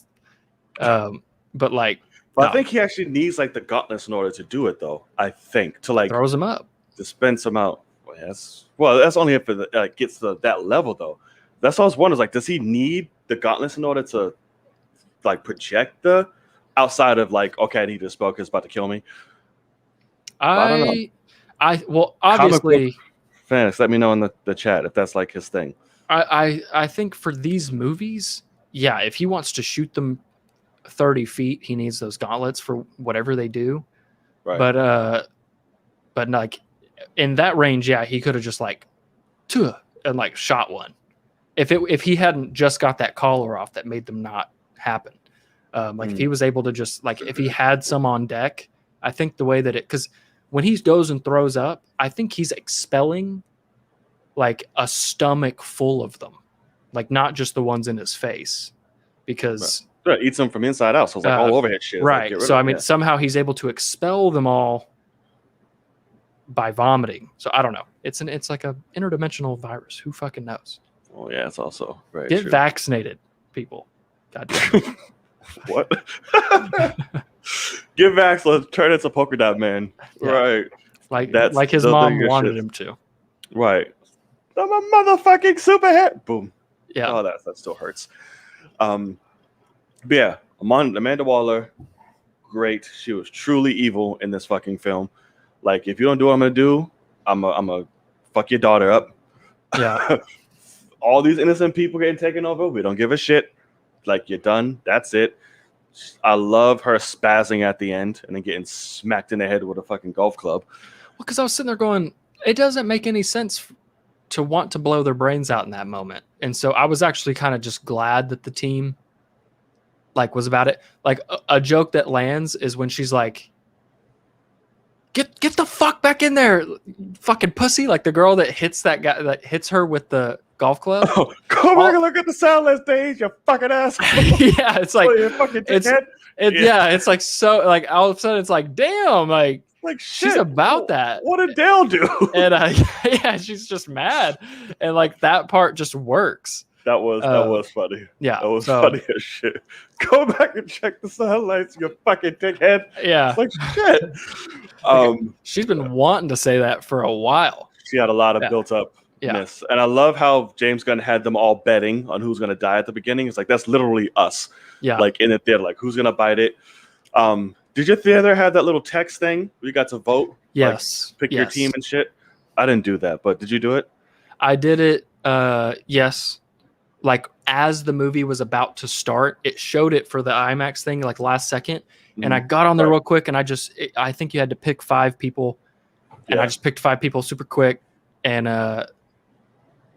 it gave me like points of like out of my theater, I got 8th place or something. I don't know what it was though. So were your predictions right on who would die and who would live? What was your predictions? So that was the thing was I didn't even get to read exactly what that said.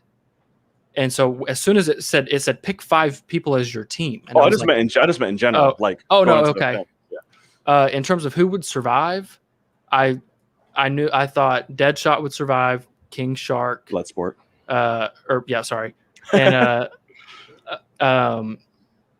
let's see, Harley obviously definitely thought she would survive. Yeah. And then who else? I honestly did think Rick Flag would die. I thought that he was going to die in a different way. I thought he was going to live. But I'm glad that I'm glad the way that he died wasn't in that opening scene. Like, I think the way he died was awesome. But no, in terms of who lived, my predictions were basically all right, except after the after credit scene, because I was like, I definitely thought Peacemaker would survive, and then he ends up living. Weasel, I thought Weasel was dead, and he's not. And I kind of wish he was dead because I don't care about him at all, but it's fine. And it's funny because watching it, again a few more times, if you look closely after the death of Peacemaker, you see that he's not dead towards the end of the film. Right. Like when she's about to blow the people's heads off, his shit's still alive. Right. So I was like, I didn't catch that first whatever time. So I was like, okay, got it. So that's just a little nugget to miss outside of the fucking end credit scene to show you he's not dead. Yeah. So I'm like, so now what are they gonna do with Weasel? Because now they see that he's dead, they're just gonna blow his fucking head up now. I mean, he's alive. Bink. The way I kind of saw that was Weasel's not, because to kind of go off what you just said, Weasel his screen doesn't get turned off or get turned red until Savant says the Weasel's dead. Oh man. And then they turn it off. Yeah. And so technically, if it was actually by heartbeat, he should have died in the water. Because he drowned. And so it's kind of funny that since you just called that out, you're right. We should have been watching that more, because they took that one by word. Right. But the way I saw that was basically Weasel now gets to live free out in that jungle, and he's just going to be a wild animal again, kind of thing, and probably go eat more children. And get caught again. Those poor kids. My god. Yeah, that's so funny. Horrible. But yeah, overall, man, I really love the film. I'm fucking great. James Gunn. Yeah. Bravo. You get your roses, buddy. A lot of funny moments, a lot of great action. The gore, like I said, perfect. Story, simple, straight to the point. I liked Starro. I did. It was creepy seeing everybody with them fucking shits on their face. I was like, this is disgusting. Yeah.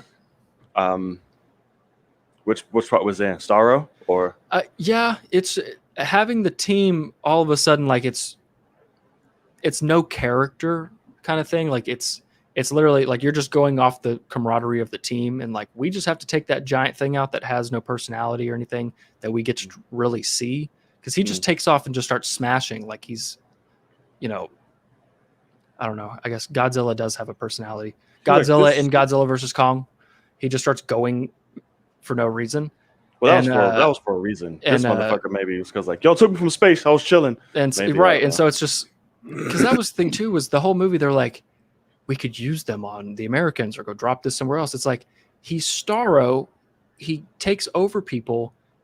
He'll kill you too. Doesn't matter where. If you let him out, he will kill everyone. Because Waller's that's not our problem anymore.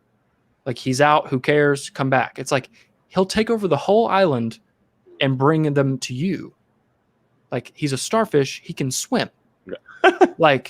And so I didn't understand that part. But at the end of the day, I will admit that, unlike when you get something like a Loki, who is an obvious character that has motivations and things, when the Avengers are fighting him, you get that, you're able to have an interaction between the villain and the good guy. Right. And so I will admit that once I was oh wow, Peacemaker's going to be the villain now. Cool. And while he was for just a few minutes, for 8 minutes or whatever, because it ends up saying go back 8 minutes in time, and then we see King Shark do his thing and all that. I was oh wow, that actually is cool. And then no, it turns out, they take him out pretty quick, and now it's just Starro to take care of. But and they try to make it work by making Starro his mom and like things like that, like giving it a human personality type thing for just a second to where you're like, yeah, fuck that, like fuck her. I think they tried to use the hosts as like his personality, which they did for some, like speaking for it and giving you some type of whatever. Yeah, like what? The city is mine. I was happy at the stars. That was it, right? And then one time when then torturing us, like you brought us somebody, exactly. They're torturing us, yada yada yada. Yeah. So I just think it obviously wasn't fully blown conveyed. It's just like you took me for what the fuck I was trying to do, so now I'm just gonna fuck you all up because I was chilling. Which is, something that they do, and like the rebel leader said, which she was also in it, good for her. Typical American, see some shit, just take ownership. I'm like, I wasn't bothering y'all. Like, what the fuck? So it's like, so like Agent said, he kind of was like the victim, but he was like, well, now I'm here. This what y'all get. So, yeah, that's kind of the thing. I mean, at the end of the day, I was kind of on his side of like, well, fuck them up, kind of thing. So I don't know if that's what I should have been, but right. Thanos level villain confirmed. Empathize with the character. Because I just think it's tough to have a team of like relatively normal people go against a kaiju. Like you're not going. It's any movie like that's going to have the problem that I'm having with it. So I was aware, but it worked for me. I wish it was more character driven, because he was more just used as a catalyst to make them true heroes. And then like they literally used that as leverage to say like, hey, I'm out. Like, I'm not going back to prison. Fuck you. And it's like, because we just saved them and we got this shit. So. Right. I'm like, can you find a way to take the bombs out your head though, just in case? Exactly. What if she just went pank and just, you know what? All of them just blow. I'm feeling risky. Like, can you get it out your head first? I didn't like that either. Like, at least. All of a sudden, Bloodsport has a secure server that he can upload a normal hard drive to. Like, I was like, Bloodsport. He had like assassin and tech and all that shit. So in his gauntlet, he has a place to plug in a normal laptop hard drive. Yeah, sure, you got all that nano shit there. Why not? All over his suit already. So just pop that bitch in. I'm an IT guy, so I'm sitting there like, he has to have like a SATA adapter. Like, it doesn't make sense. No, this is comic book superhero shit. None of that logic shit is going to do That's what I don't like. That's why it's like manifesting guns from fucking tech. So, that's what I wish that they had just not said that and like just come up with something better to make it more realistic. Because you only have 1,000 people working on this movie that go, hey, just flesh that out a little differently. Because it doesn't make any sense for him to all of a sudden have connection to a secure server. Like, that's not a thing either. Like, I don't know. I just figured he's like a world assassin, and they gave him his shit back. So just like, I could just tap into my boom, boom, boom, whatever. There you go. Yeah, that's what I'm just guessing. Like, he has a highly intelligent shoot, and he's an assassin. Make it work. Sure, it's a comic book film. Yeah, right. I hear you. But I'm just like, just get the bombs out of my head. Fry him or something. Yeah, I'm surprised they didn't, because it is true that she could have just gone, you got a deal. And as soon as he takes the shit out, she's like, fucking bitch, bitch, bitch, and just. I'm not going to hold you. I thought that was going to happen when they was on the helicopter, and it was focusing on Harley for a while. I was like, why are they focusing on her so much? It's like, her head going to like fucking explode right now or something. Hilarious. Oh my God. I was like, I feel like Amanda's about to pop every single one of them right now. Like, that, or I thought she was about to go in that room and fuck up all those who literally just turned on her. I don't like that she didn't do anything. She's just like, wow, assholes. It's like your head's bleeding. Like, you have probably a fucked up skull at the moment. And she's just like, assholes. I guess Peacemaker was her revenge. Go take charge of this douche. Go ahead. So I guess they're going to be in the show. Yeah, so that's correct. Yeah. Right. Because like in the first movie, she popped her whole team for far less. That guy, Steve Agee, I think is how you say it. He was the mocap for King Shark. So like, does make me think they could bring King Shark back as well for that show. Oh, they better bring King Shark back for something. Right. Like, I don't know. But it's seeing the show and watching Blood and seeing Bloodsport and all that. I wish Will Smith was able to come back. Seeing those two on screen along with everybody else would be so fucking epic. Well, I think he will now, but like Bloodsport wouldn't have been a thing if Will Smith had said yes. That's also true. But I want them now because me and Kenny were talking about it on Twitter. It was like the both of them on a Batman film. Oh my god, I would die. Yeah, it'd be awesome. My life. But no, when it comes to this movie though, like what Kenya just said is true. Like, I don't think that its directors are scared to take a real risk. I think it's James Gunn. James Gunn got fired by Disney, and he went. DC said, "Hey, would you like some movies?" And he said, "Yeah, if you give me 100% control."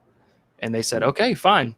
And that's the whole thing. Is like, yeah, it's not directors. The studio's not afraid to take risks. It's studios that go, "No, that's not going to sell tickets. That's not going to do this. That's not going to do that." Like they know any better. Right. Always wrong. Because at the end, I mean, you can whatever Joel Kinnaman said and things like that. We still have not seen the true first Suicide Squad movie, and it might have not been good, or it might have been on the same level as the one we got, whatever. But we still haven't seen that one, and that one took, from what I understand, a much bigger risk by being dark, dreary, and kind of gruesome in a way. Right. So, yeah, they're fighting for it. Did you see everyone's interviews at the premiere? Because literally, they asked everybody about the fucking Ayer cut, and everybody is like, I saw Margot. I'm gonna say everybody was all like, yeah, you know, because it happened all positive. Margot's just like, I don't fucking like, she's yeah, like, sure. There's a different cut of every movie I've ever done. Right. Like, she's on nonchalant. Everybody's like pro for it. She's just like, sure. Stop fucking asking me. Yeah. Right. It's like, Jesus Christ. Right. And then there was like camera footage of like of her going like, God, what the fuck? Like being just pissed off and shit. Yeah. Like, won't stop talking to me about that shit. Right. Exactly. And, it was like, why is she so mad? Well, she probably just got asked 50 times about the haircut. Right. She's on the movie she's trying to promote right now. Yeah, she's like, that movie I was in booty shorts. This one I got to wear like a bunch of other like nicer shit. She's like, I'm fucking done with that. Right.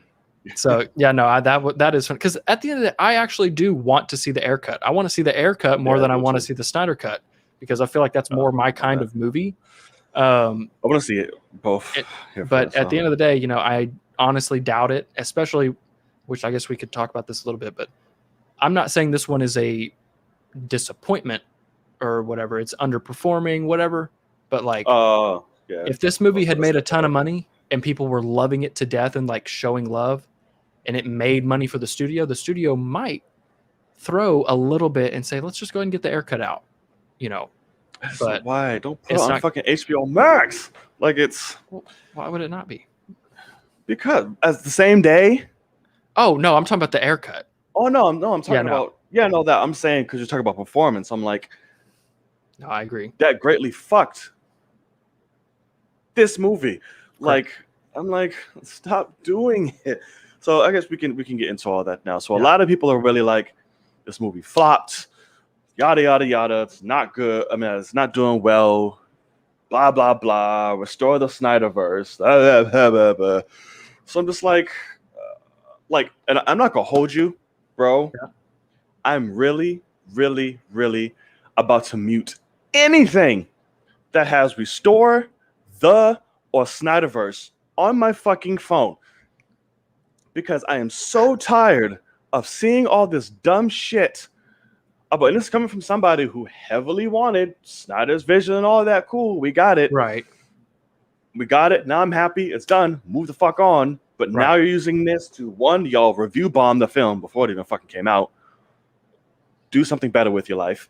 Two, now that it's out and now that it's flopped, everyone's like, yeah, no, boom is better now. Release the Snyderverse. Da, da, da, da. I'm like, shut the fuck up. Like, it's driving me insane.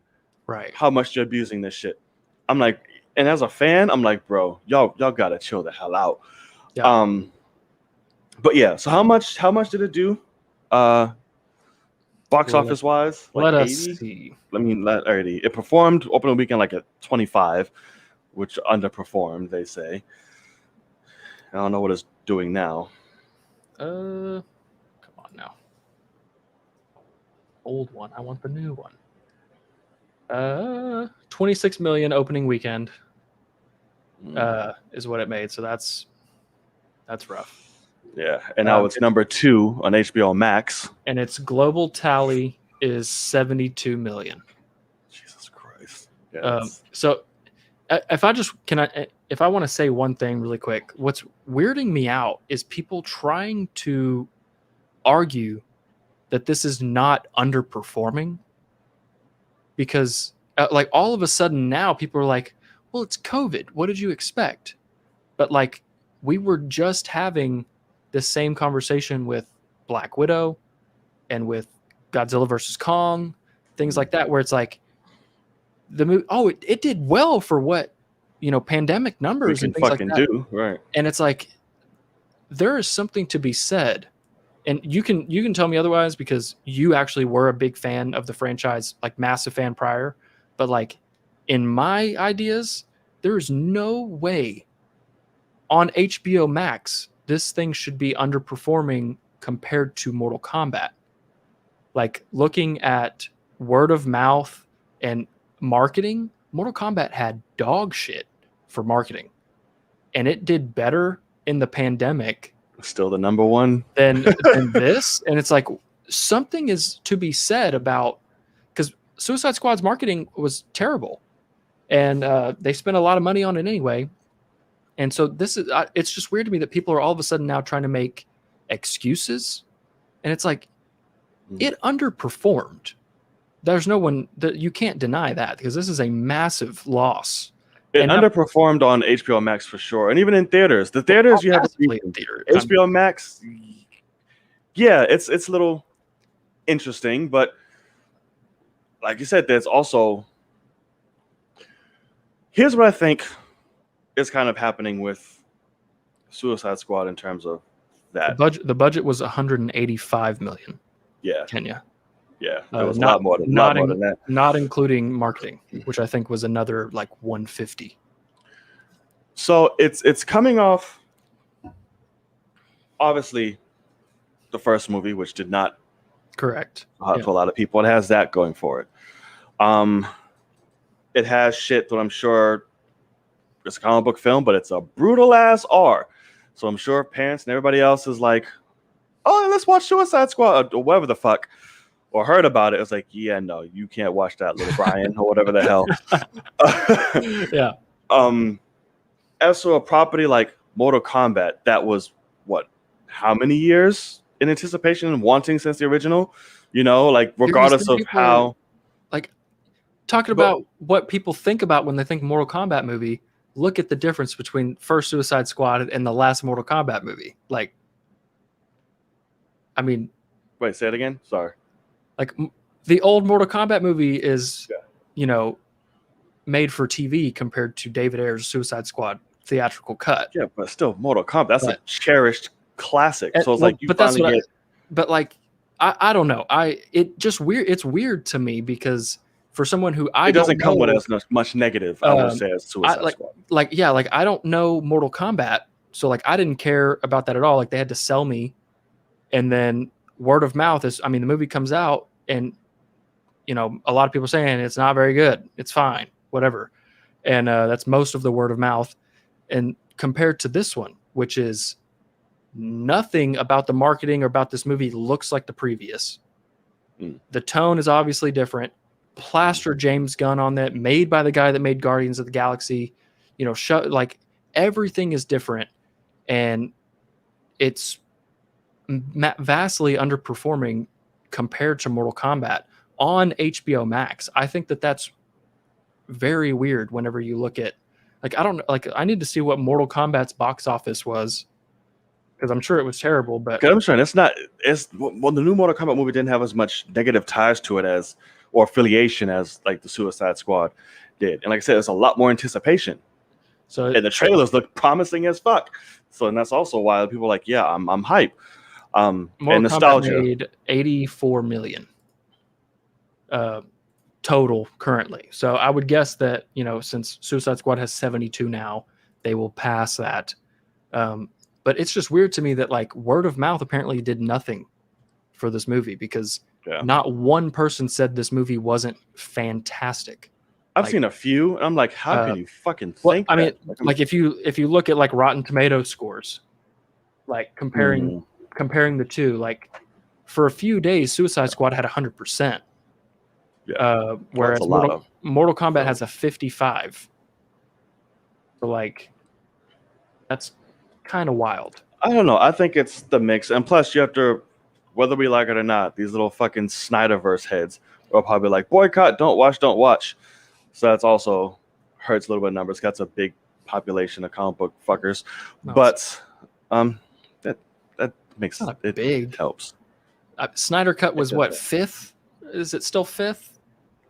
I don't know. I don't know. Look, but yeah, I just think compared to that too, it makes more sense to me. Mortal Kombat had a lot more hype to it than Suicide Squad, to be honest with you. But it's a vastly worse film, and so that's what's not arguing that. Me. But overall, it looks like it actually, like Mortal Kombat box office made more money. Not to mention the fact that its budget was like $55 million. So like, it actually made money. Right. Power of nostalgia, and plus, not everybody hated it like that. Yeah, it got its reviews, but not everyone hated it. So it's like, I don't know. And plus, 55% a lot more people thought it was okay. Oh, fuck Rotten Tomatoes. I'd never go by them bitches anyway, good or bad. They're good. They're all right. I don't know. I just don't like review shits and people and all that shit. It's just, I just never take them seriously. It's all fucking stupid and propaganda. It's dumb. I never pay attention to it. I mean, I think 91%. What's the audience score? Makes sense. What's the audience score for Mortal Kombat, by the way? See, so that is what I actually don't care about, because it's at an 86%. Oh yeah. But see, that's what I guess for me, I go for what the people. That's what's for, not for fucking. I could make 50 accounts, whereas Rotten Tomatoes is only people that are, like they have to get entered into the thing. So like that's why like Snyder Cult people should be destroying the audience score of Suicide Squad, and it's at 84, but they obviously can't. So that's true. Yeah, that's a good point on that one. You know what I mean? So like, so you're saying that like, because Mortal Kombat has a better audience score than Suicide Squad. That's weird by 2%. I can't say that makes any sense at all, but would you? Cannot. I'm like, I told you, power of fucking nostalgia. People just like what they like. Okay, but I'm asking you. Which one do I like better? Yeah, it's an obvious answer. Yeah, I mean, it's Suicide Squad. Right, because one is a vastly better movie. That's what I mean. Yes, but just because it's a better movie doesn't mean it's more enjoyable or fun or you like it that way. Like, because we're going to get into this, and I'm going to ask you yours too, because I want to get into that. Go ahead. I guess we can. Box office doesn't require that much. Because I was going to ask the ranking system for DC films, or where this would go in your DCU, Mac. Right. So for me, I was going to say this is holding at is ranking out top 3 for me. And my first is Aquaman. Like I said, I fucking love Aquaman. I just had a blast of a lifetime in that film. That's just my personal. Yeah. 2 is the Snyder Cut. Like I said, I thought it was epic. It was great. I loved it. But Suicide Squad is a vastly better film than both of them. But it's just the things I felt with the films and epicness and this and all that and fun. Those I take into account. But that's why I say some things just don't. If it's a better film, doesn't mean necessarily it was better for you or you liked it or whatever. So that was the kind of point. But that's top 3 for me. I would probably say Man of Steel is 1. Let me see. This and Aquaman's tough, but I think I would probably go this. So I'd probably go Suicide Squad 2. Mm-hmm. And then I really like the first Wonder Woman. So that and Aquaman's tough for me. But in terms of Wonder Woman's number 4, probably I'd put. But no, I mean, no, this is a great movie. Like Suicide Squad is a fucking great movie. So I would probably put this second for me. Because I mean, like Shazam, I really like, but it's not up there. Like, I would probably put it 2, Wonder Woman 3, Aquaman 4 type of scenario. I think for me, and then probably like Snyder Cut. Got you. Oh, all right, yeah. Let us know in the comments. What is your What is your ranking system for the DCU now? Where does Suicide Squad fit? I don't know. Like, I have to go Aquaman, Snyder Cut, Suicide Squad, Wonder Woman. I would go. Actually, no. You know what? No. Wonder Woman, BVS, the theatrical. I mean, not the theatrical. God, no. The we don't fucking say the 3-hour fucking cut version of it. The Snyder cut. Right, the Ultimate Edition. There you go. The Ultimate Edition. I would go with Man of Steel, Shazam, with Suicide Squad, Wonder Woman 84. Is that all of them? Birds of Prey. Oh shit! I forgot about Birds of Prey. Birds of Prey can go. I'll probably put it before or after Shazam. Yeah. After, please. Huh? You see? I really did not like Birds of Prey. I don't mind it as much. I don't know. That's one of those movies like I will never watch 84 again, Birds of Prey again. And like Harley's great in Birds of Prey. That's it. Like Ewan's fine, but like the movie's just not good. So it's not good. But, okay, not a bad list. Ronan. Oh, you forgot about Justice League. I don't even no.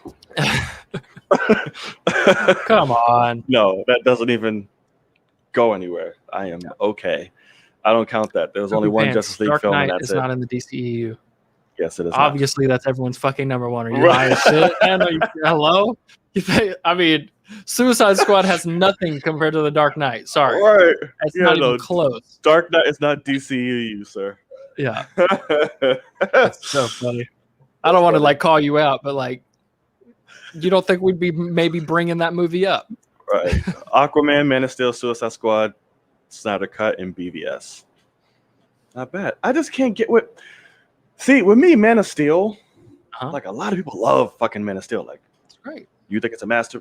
Are you the masterpiece person? I know there's quite a few. I think it's up there. I mean, I don't think it's a perfect movie, but I think it's fantastic. Yeah. To me, the only parts are like the end, like Krypton, and then the end for me. Everything else, I'm just like you said, pacing. I'm just like, Jesus Christ, can we do that's something? Zack Snyder. What's happening? I mean, right. It's definitely a Snyder film. I'm like, I'm falling asleep. What's going on? Yeah. Dear God. But the first 15 minutes of Krypton, brilliant. The last 20 minutes, all the fight and spectacle. I'm like, great. This first movie we get to see Superman whoop some ass and do something. I actually really appreciate the family aspect, like with his mom and dad and whatever. Like a lot of people make fun of the dad dying stuff and like. Well, yeah, that's fucking horrible. And like I think it works better for me than a lot of people. I do think it's dumb, but also it works better for me. But like, I really like how his dad is very upfront and like true to what would really be the case, which is people will fucking hate you if you come out. You have to hide this.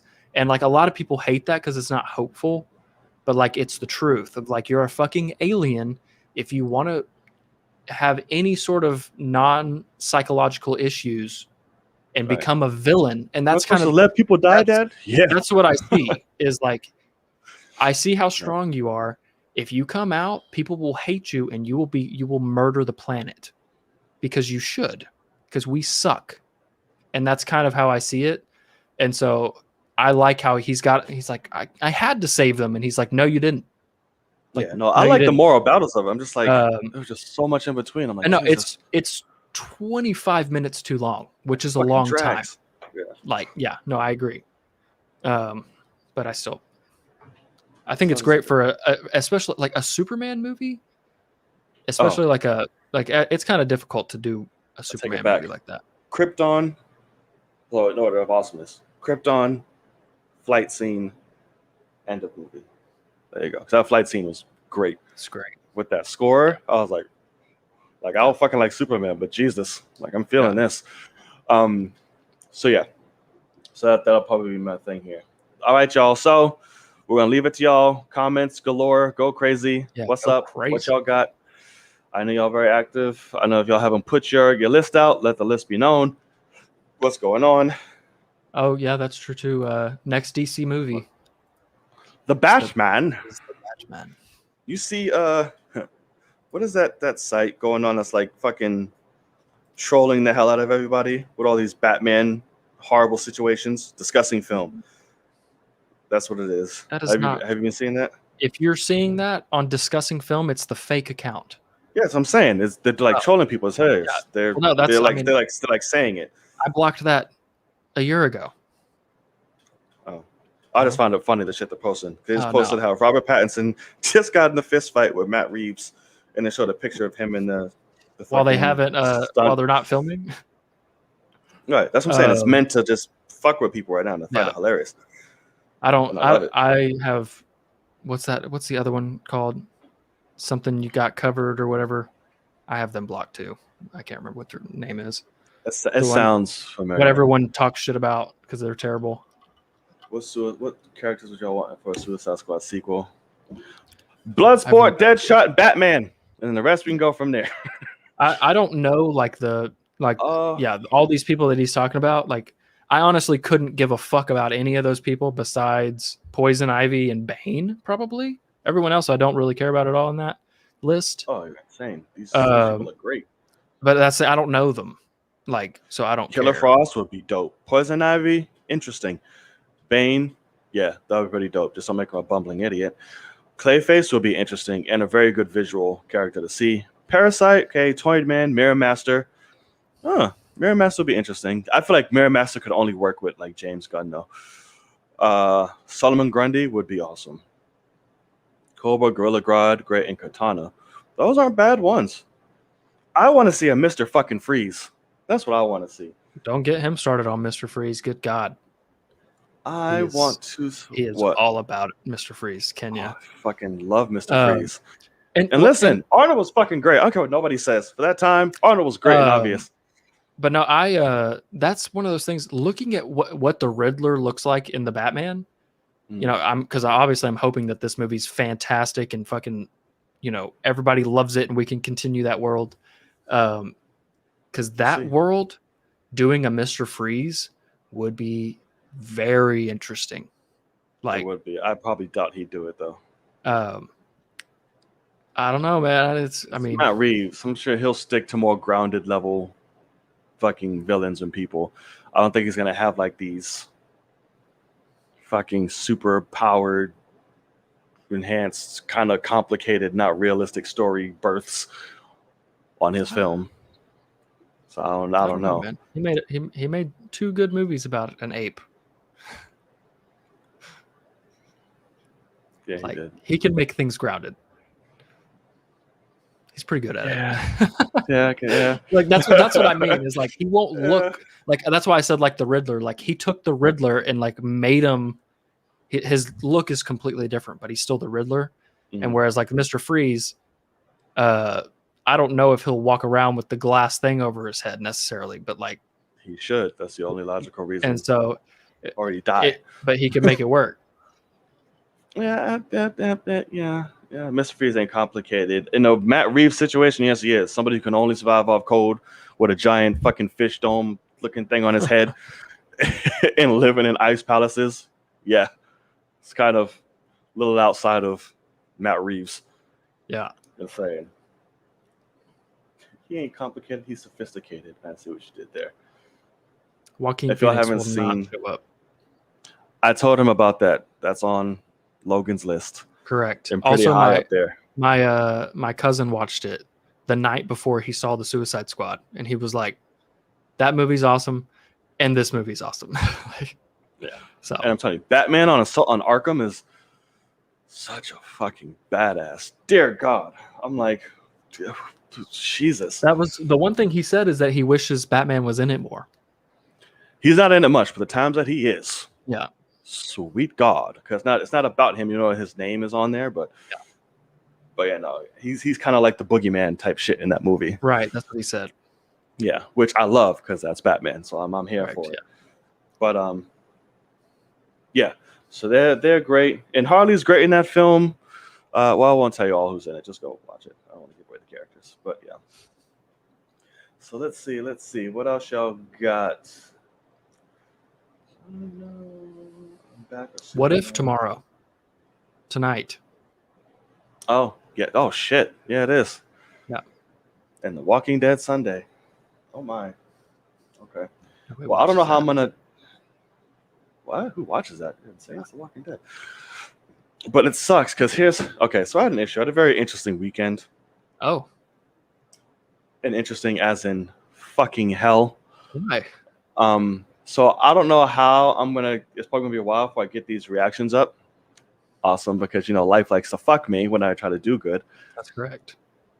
Because, use VPN, use torrents and shit like that. I'm not sure to use my actual shit and get tracked down by people and get locked the fuck up or whatever the hell goes on with that shit. So my VPN shit is, has expired because I haven't paid the shit because over the weekend, my wallet was taken from me. Oh, Lost yeah. in the amount, in the heat of just the worlds somehow. So in order to pay for these things, I need my card. And apparently I'll get my cards like the fucking 19th or some shit. So I can't re-up on the software in order to download the stuff to watch, to get it to you guys. So that's more postponing of content on the channel where shit is popping right now, at least of those nature, at least. So I'm like, great. The world just loves fucking me in general, and plus with YouTube. Yeah. I just cannot win. I just gave you a VPN that you can use. Oh, yeah. It's free. Oh, thank you. I think it's like if they still do it, it's 10 gigs free a month, and so that will run out quick if you're downloading hour-long things, but right. In full HD. But right. If you like, what happened? This was like 5 years ago, but they were like, "Hey, if you post about us on Twitter, like, we'll give you 5 more gigs free a month," and you just hit the link and it makes a post. You hit post, it gives it to you, and then you delete the post, and then you just keep it forever because it's just that check mark. So, highly recommend Windscribe. Yeah, exactly. So that's funny. That's exactly who I'm talking about. All right, got it. Well, I'll look into that too, and I will do.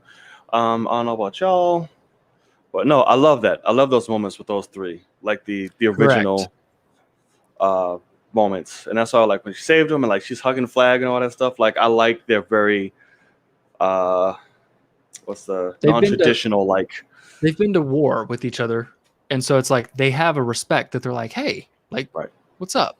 And so that's what I like is like you can tell that Gunn was saying, hey, I don't want this to connect to that movie at all, but let me make it connect a tiny bit, and that worked.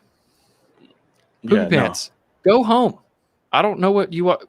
Why are you watching this? Look at the fucking title. We're going to be talking about spoilers. Jesus Christ. You feed into it all the time. It's a gag at this point. It literally has to be. There's no other explanation. You feed into it every time. Just let him do it. He just asked where What If was streaming on. Oh. I mean, like. Really? Oh, he did? Yeah. So. Oh, well, I got nothing for you there, pimp. I'm sorry. I tried the first time. I did. But, yeah. So it's... Let's see. But no, I love the camaraderie there. Yeah, that's exactly. For sure. Damn, R.I.P. Flag. That really fucking hurt, dude. And Polka Dot Man. Thinking about it. Yeah, but that didn't... I'm sorry. That didn't hurt as much with Flag. I'm sorry. No, that's the thing, because Flag's death was actually really well done, whereas Polka Dot Man was he was a fantastic character for 2 hours, and then they made it a joke. And I'm like, fuck you. Like, all those guys at the beginning were a joke. Like, and then even Milton, you made him into a joke, even though he didn't necessarily deserve that. But then you do that to fucking Polka Dot Man, fuck you. Like, I still, like... Superhero! Like, I actually do, like, I will be honest and say, like, Polka Dot Man's death is, like, a negative for me because it's not great. But you saw it coming. We knew it was going to happen. Like at the trailers. The exact moment we knew it was death. I expected more from James Gunn after that 2 hours that we spent with him. I expected him to actually, like, care about the character, but instead he took out his mom's ankle as it was also growing back, called himself a superhero, and then got fucking murdered.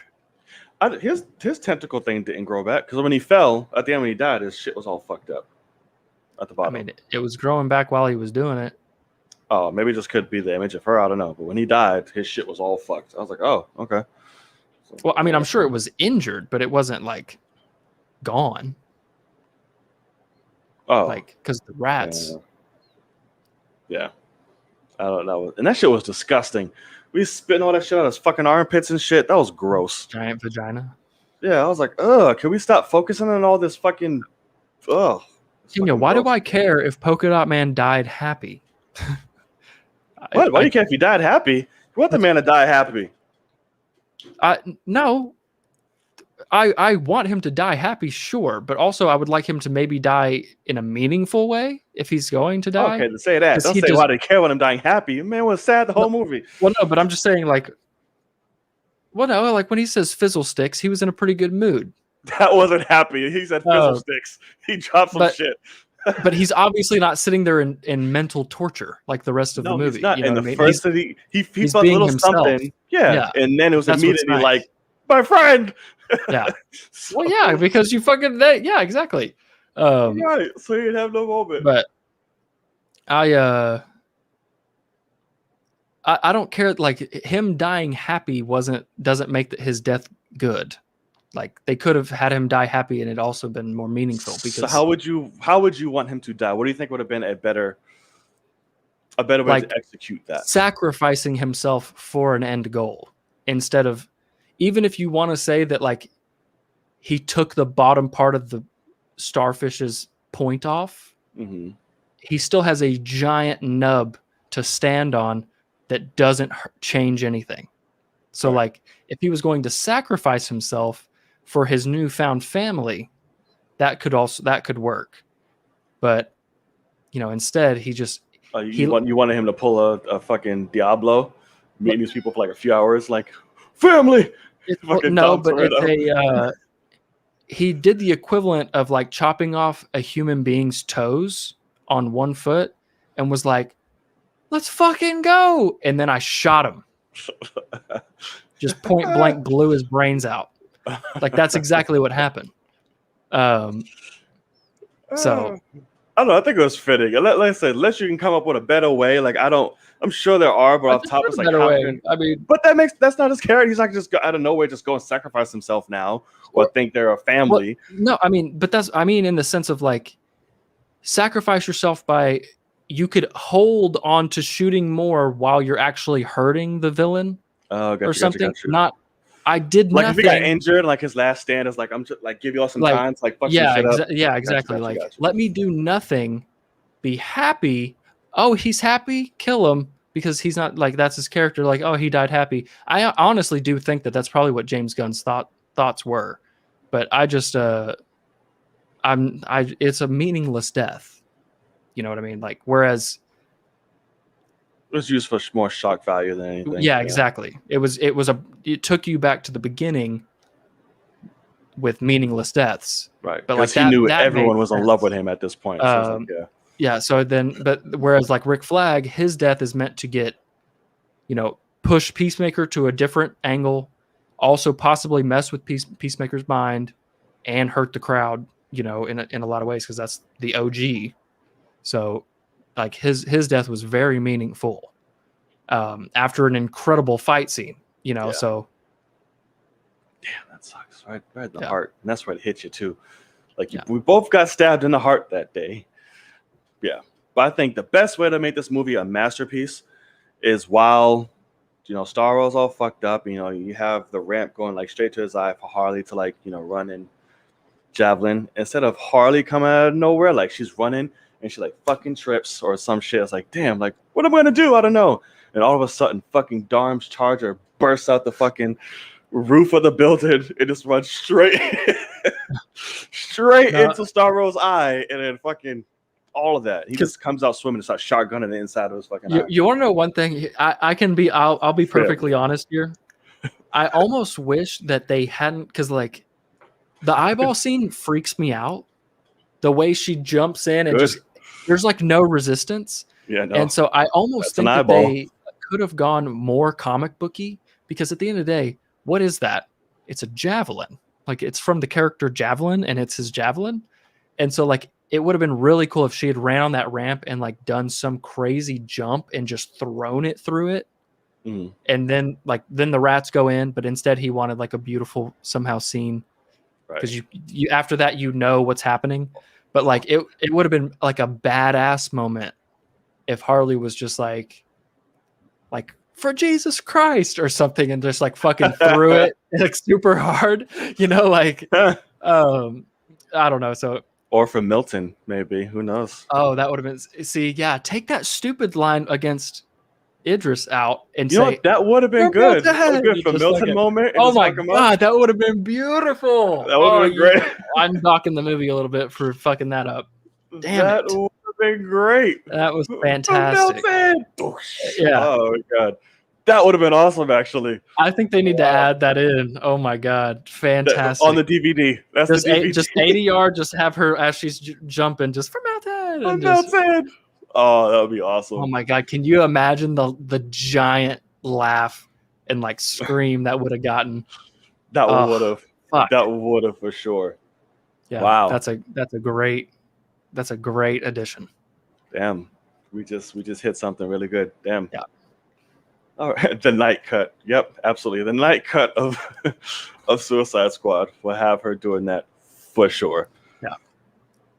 Oh man. Because you could have even made it more of a joke, and she could have said like for Marvin or something, and like been wrong because like she didn't actually listen, and like for Marvin, and everybody's like, who? But like, huh? And oh my god. And Ratcatcher is like, his name was Milton. Like, right. I heard you say that. Oh my god, Ratcatcher. She needs to be in more things. I'm sure she will. Oh yeah, no, she is just. I really liked her. She was adorable, and like, I get what you mean in this. Like, the actress is drop dead gorgeous. Yeah, ridiculous human being. My god, but, she's the new what's her name? Anna de Armas. Yep, there you go. But like, her character was adorable. And I hope that, because I even saw her say that like she was supposed to die. Oh, really? Yeah, James Gunn just came out. She originally in the original she was kaput, but he felt like that was too much, and he didn't want to go that dark. I'm like, what? So I guess she was about to get fucked up, like by who? OD. I don't know. They didn't go into that detail. But like I saw her say like she hopes that she actually becomes like a true villain. And I don't see how that happens. Me either. I don't see anywhere, unless you're mind controlled somehow, because that was not set up for you to do that. Like, the reason why you're in prison was just because you robbed some shit. Right. Like, you're not like a huge. Why are you in Belle Reve? Villain. Right. So I'm just like, I don't want to. I don't know. Like I said, she was adorable for most of the movie until the end for me. Then I'm like, you're hurting my ears a little bit. I don't know what's going on. What parts are you talking about where she was crying? It's literally from they found Starro on was nothing but like whining and crying and freaking out. I'm like, what are you doing? Like when Flag was going for the drive, like, what are you doing? Where are you gonna send that to? What are you? I'm like, oh, bring it down a little bit. And then, like I said, and granted she's about to die, but I just felt like you're Ratcatcher, like you're like get some fucking spine to you or something. I don't know. That's why like, I can't see you as a villain. Get some spine. Did you hear that sentence? Yep. She hangs out with Sebastian the Rat, and you want her to be? Yes, you have the world's biggest army at your disposal. Fucking fuck him up. Figure it out. That's the point of the movie. That's how they win. I know. So shut up. But it just came off very. I guess it's a character, but it's a little too weak for me. Like when she's about to die, she's like, "I don't want to destroy. Why gotta kill me?" Oh, I'm like, no, that's the thing is, I liked it because the whole point of her character was she was trying to make these people her family because she doesn't have one, and so now all of a sudden, because she fucking made King Shark her family member. Like, if I die from love because he eats me, at least I died that way. And so then having Peacemaker turn on them like that, she's heartbroken because she's a child. Like, she's in there for robbery. Like, that's the thing. She's not a criminal. It was just too whiny for me. Damn it. And then at the end, like I said, that line delivery that was supposed to be epic, I didn't buy it as much. And her face didn't convey that. I was like, okay, that's it. But I still like the character. Don't hate her, don't dislike her, none of that. It was just, you were just hurting my ears towards the end. That was it. So I'm like, that's fine. This guy's talking about line delivery, and he loves Mortal Kombat, Fast Everything. Yep. Which those movies know what they are. Yes. You're comparing Fast movies to fucking Suicide Squad in terms of seriousness and delivery. In terms one of knows delivery, it's fucking retarded and dumb, and the other one is like, I'm meant to be serious. Yeah. You're saying the Suicide Squad is meant to be serious? It's more serious than fucking Fast. Harley says it takes itself a lot more she serious had than to take Fast a and number Furious. 2. Nom Yeah, that's her character. is a reoccurring line in this movie. Yeah, because he's a big ass shark child. Yes, but it has moments of seriousness. We're like, okay, got it. Fast and Furious, you should be taking nothing serious from these movies at all. So yes, in comparison of the two, yes, Suicide Squad is like fucking like Schindler's List, like drama filled type Oscar movie towards fucking Fast. Yes. And this is coming from me. Okay. Yes. John Cena's in both. He is, and I liked him better in this. Obviously. Are you fucking kidding me?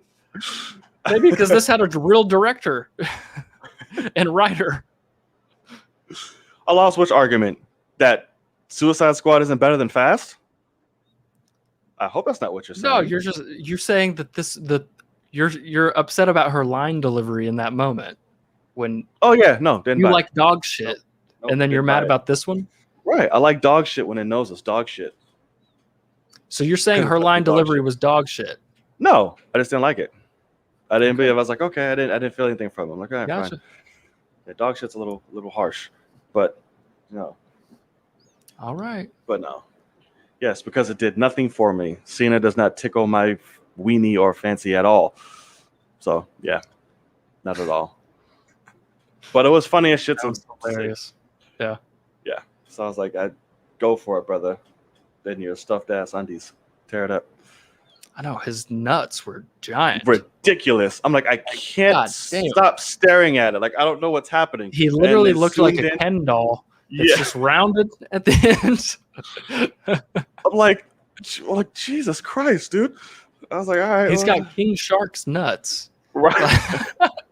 They're fucking massive. Right. I was like, what the fuck is going on here? Yeah. Well, I'm like, all right, well, tear it up, Cena. Good for you, I guess. Right. Yeah. Cool and gang. Think it's a good spot to end the show. We're ending the show on balls.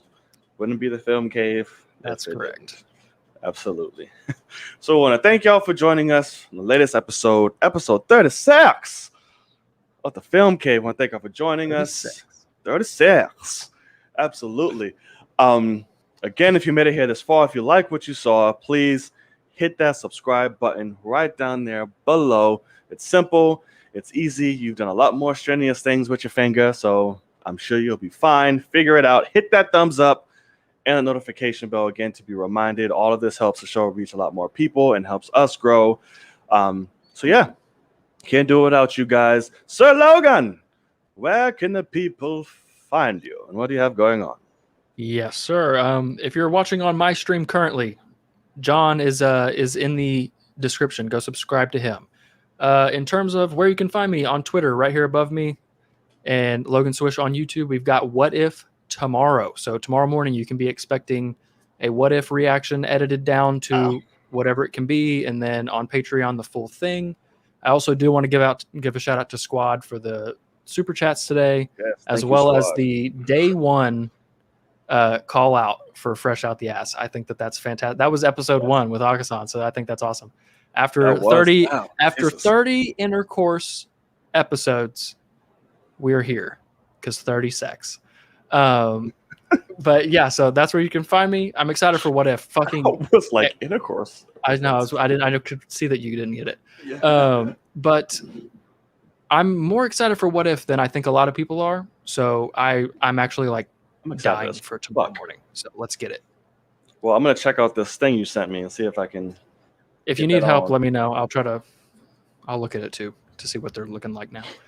Yeah, I don't know what's I'm pretty positive you'll at least get 10 gigs. So that's something. Okay. Cool and gang. All right. So yes, you can find me on my social media right up top. And if you're here on my stream, subscribe. Logan's channel will be linked in the description box below. And we'll see y'all next week, per usual, for an all-new episode and a review of What If, which I'm very excited about. Did we get one episode or two? I think it's one. Yeah? And it's Peggy, right? Yeah. Okay. All right. I'm in. Let's get it. But yeah, y'all. See y'all next week. It's your boy, Knight. And I am Logan. And we'll see y'all in the cave. Peace. Later, guys.